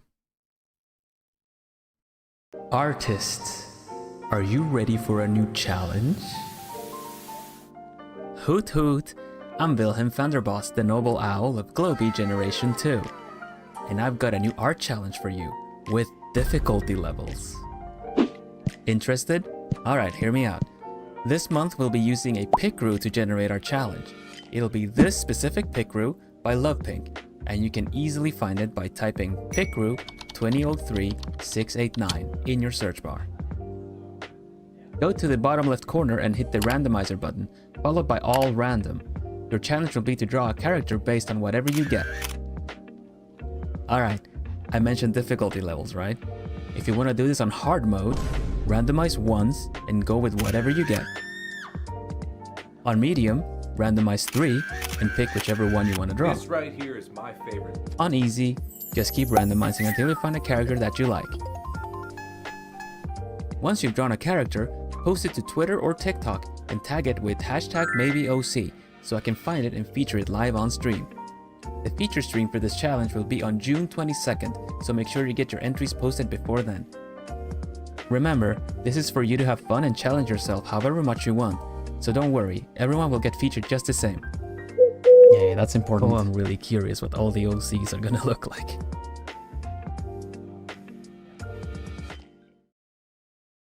Yeah, there you go. The Maybe OC current monthly art challenge we are working on.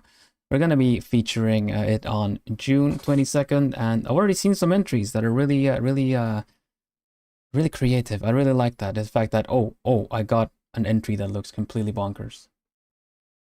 But they still managed to make something really cool out of it. Let's go back to the art scene and let me just... Okay, let's see. It's not much of a difference, it just kind of levels everything out a little bit softer.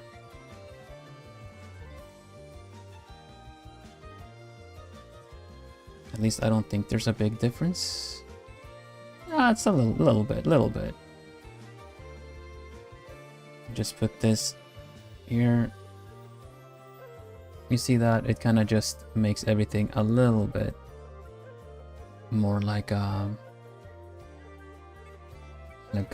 bit of a photo effect. Alright, take care, Goblin.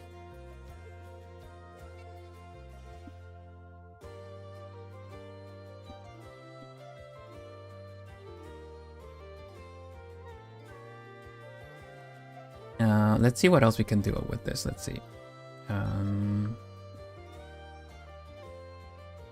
This is the part I'm not super good at, because usually you would have an idea and a plan of what kind of picture you want to draw, but I just kind of went to draw the character, and then now I'm just kind of like, welp, see what we think of. But it's also fun to try some stuff out, because then at some point you might also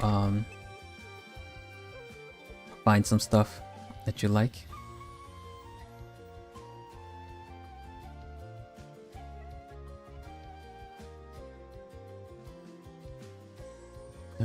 Oh, this one. Oop.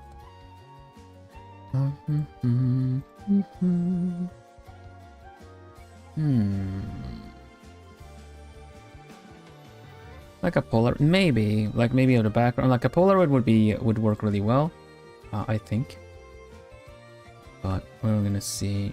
I'm just thinking just for the frame, you know.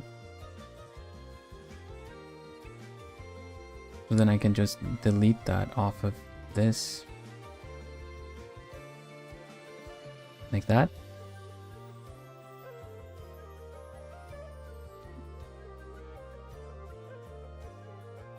like this.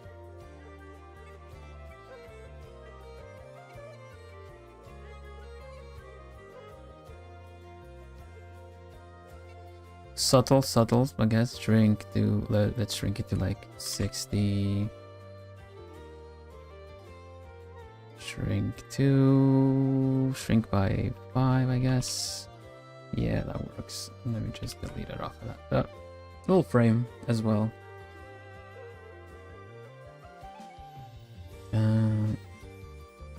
Part of me feels like we should also have something lemony because of the citrina.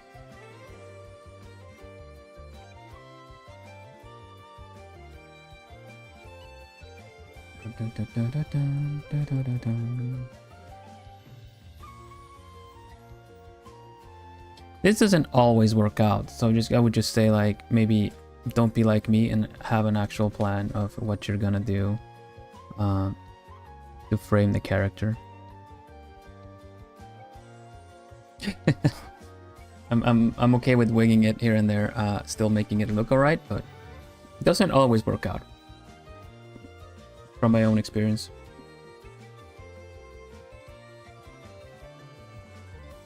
Let's see.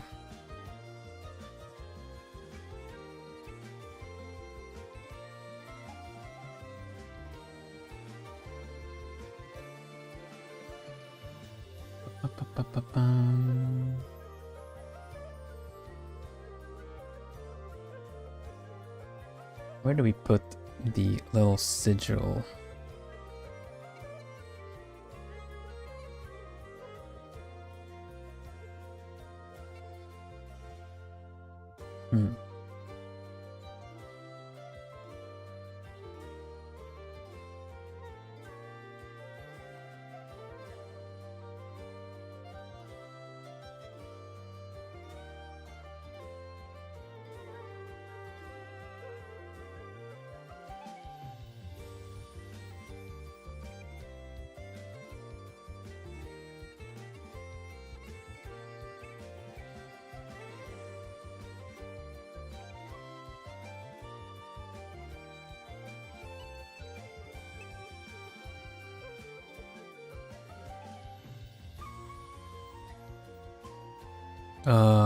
Where's the symmetrical ruler? That's the one. And we need 1, 2, 3, 4. Hello, Ben. 1, 2, 3, 4, 5, 6, 7, 8. 8. How you doing? Welcome, Raiders. We're rounding up the drawing. How was your stream? Hello everybody, I'm Vilhelm Vanderbos, the Noble Owl of Globie Generation 2. I'm an artist, I'm a cozy gamer, I'm a puzzle gamer, and I also like to do stuff around languages. How are you? How was your stream? Did you enjoy it? Did you have a good time with Ben?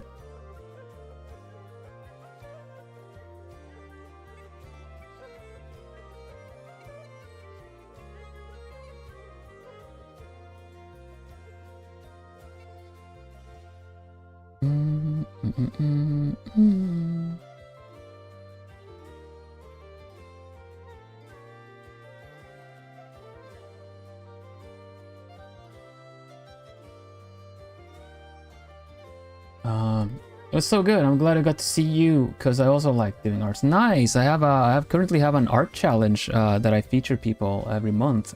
If you would like to join it, you can check out my shorts. Let me have a look. I can actually link you if you want. And yeah.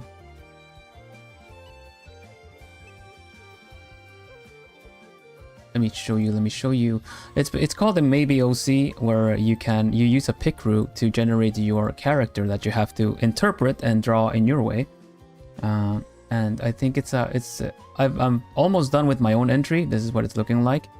You see here, these are the 3 randomized ones I made, because you go to the pick route, specific pick route, and you go, there you go. It's like pick route 2003 6 8 9. You generate, you randomize all, and then you go for whichever it is you get. So I got these 3, I pick one, I picked this one, and this is how it's looking. I'll finish it on Thursday next week.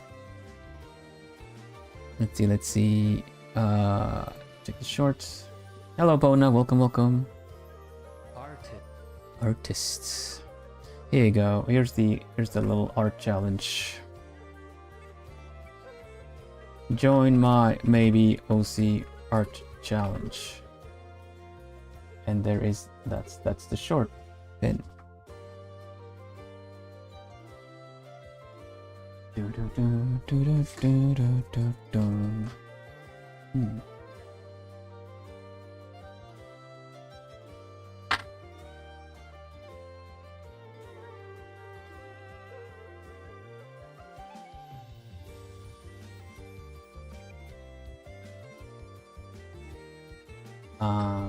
Yeah. Let's say some hello to some people. Anime Polka, welcome. Just Rad, welcome, welcome. And Zoe, or Zone of Enders, I don't know. Zoe Gonzalez, welcome, welcome. Currently, I'm finishing up a raffle prize commission because I held a raffle a month ago. And Citrina Shutterbug won the raffle. This is their character. I got the reference sheet. So it was a skip style raffle from like half body of it all. So I've drawn it and it's looking a little bit like this. I'm just gonna rotate this one just once to get the lemon symbol down. There you go.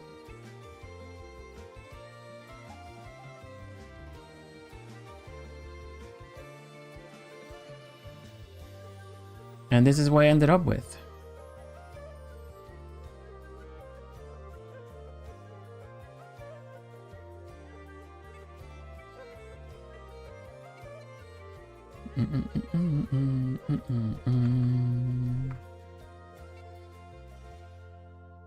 Almost like a postcard, right? Give it a good old signature. Also, probably put my sigil on this too. And now after that, I reckon we will be rounding up the stream. Grab the good old emblem of the alchemist.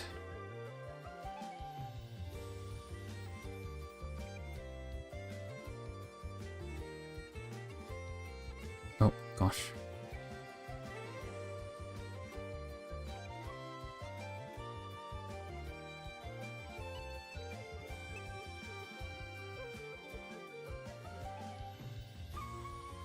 It's a good way to just essentially stamp my my drawings as well. But I do also have a signature. For the sake of it, maybe just do it a bit. It's good to practice every so often, I guess.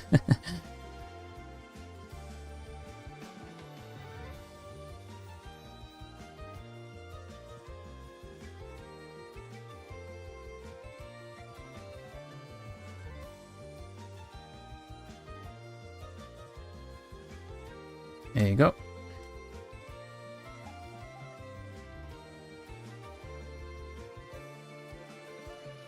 Yes, you. Well, pretty much done here.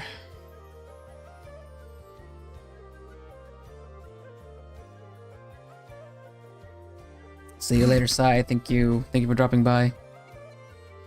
And we'll go. I reckon that is it. That is a picture done.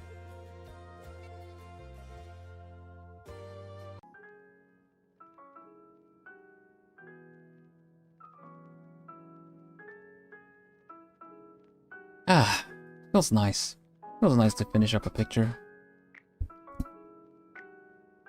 Opa.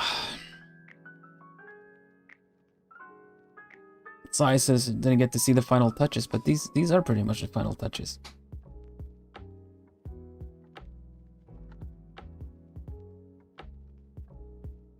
Yeah.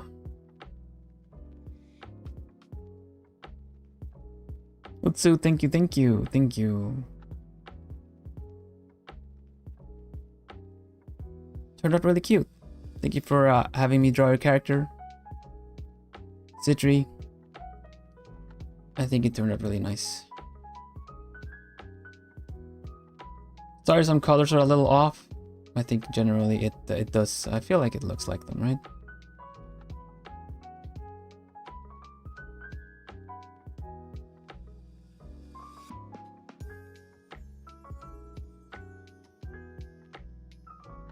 Let me have a quick look if anyone is doing anything.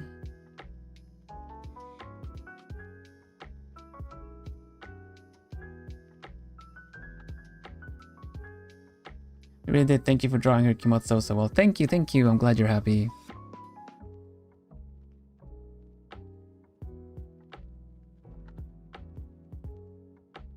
Dun, dun, dun, dun, dun. What do we got? Okay, we got. Is anyone about to start streaming? I wonder. Let me have a quick look. Let's go back to this study in the meantime. Hutsu, everybody. Hutsu. We say Hutsu on this channel because I'm an owl, and normally streamers will say Otsu or Otsukare-sama deshita, which in Japanese means thank you for your hard work. Good job. You know? That goes for you guys too. As well as I. We're streaming, you guys are watching. We're all here together, supporting each other. Let's see the live. Hutsu. Yeah, so nice that you guys stuck around after the raid too. Thank you very much. Now I do art. I do play some other games too. Like I was saying, tomorrow we're gonna start the week off cozy with some Minecraft. We're gonna be building a little bit of Minecraft. Hopping up. Okay, Doc. Thank you for hanging out. And this is the time slot that I stream. This is towards the end of the stream. I start what is like 2.5 hours before this. It's usually when I stream.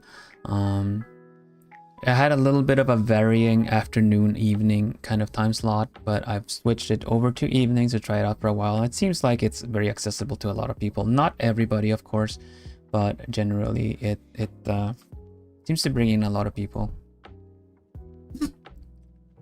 I'm just gonna have a quick look about what do we have going on.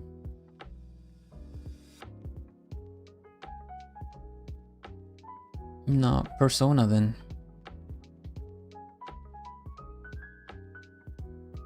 Teeny. Used to be Teeny, the creative director and also the person that invited us in Globie into their Vivaria survival multiplayer server, which is where I play Minecraft. I'm gonna see if I can ask her for some materials. But yeah, check that out tomorrow. I'll be playing on the Vivaria Minecraft server. Let me just have a quick look-see. And save this. Let me save the actual picture.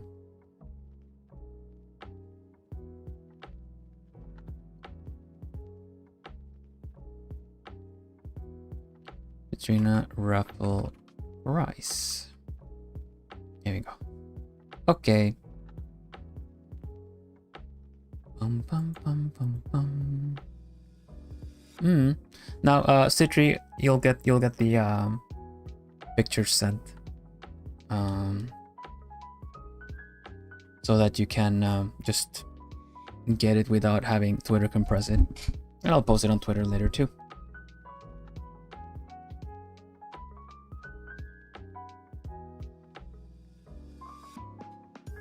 Let me just make sure this is all saved properly as well.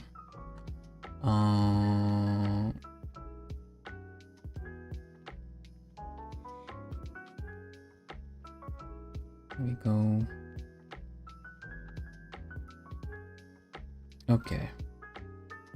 I don't think I'll lose anything if I close the program now. Okay, good. Right, let's go to Teeny. That's playing Persona. Raid message.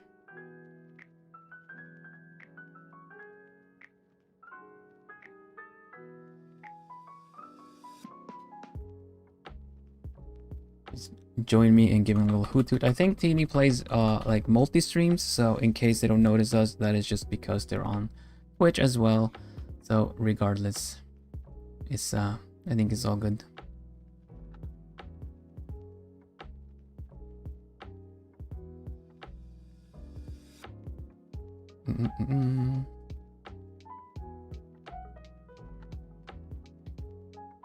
So glad to be seeing you. Yeah, likewise. You're welcome back anytime. Happy to see new plumies. Thanks so much for the stream. Thank you. Thank you. Hope you have a nice wrap up of your weekend, and I'll see you tomorrow for welcoming in a nice new week. Okay. I'll see you in a bit. I'll see you tomorrow. Take care, everybody. For now, we say bye-bye. Bye-bye-bye. Bye-bye-bye-bye-bye. Bye-bye-bye-bye. Bye-bye. Bye-bye. Bye.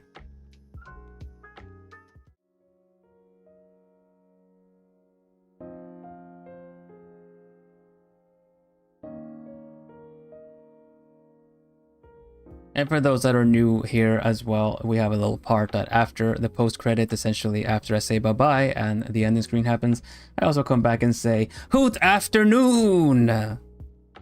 In different ways. You'll see if you come back next time too. Bye for now, bye-bye.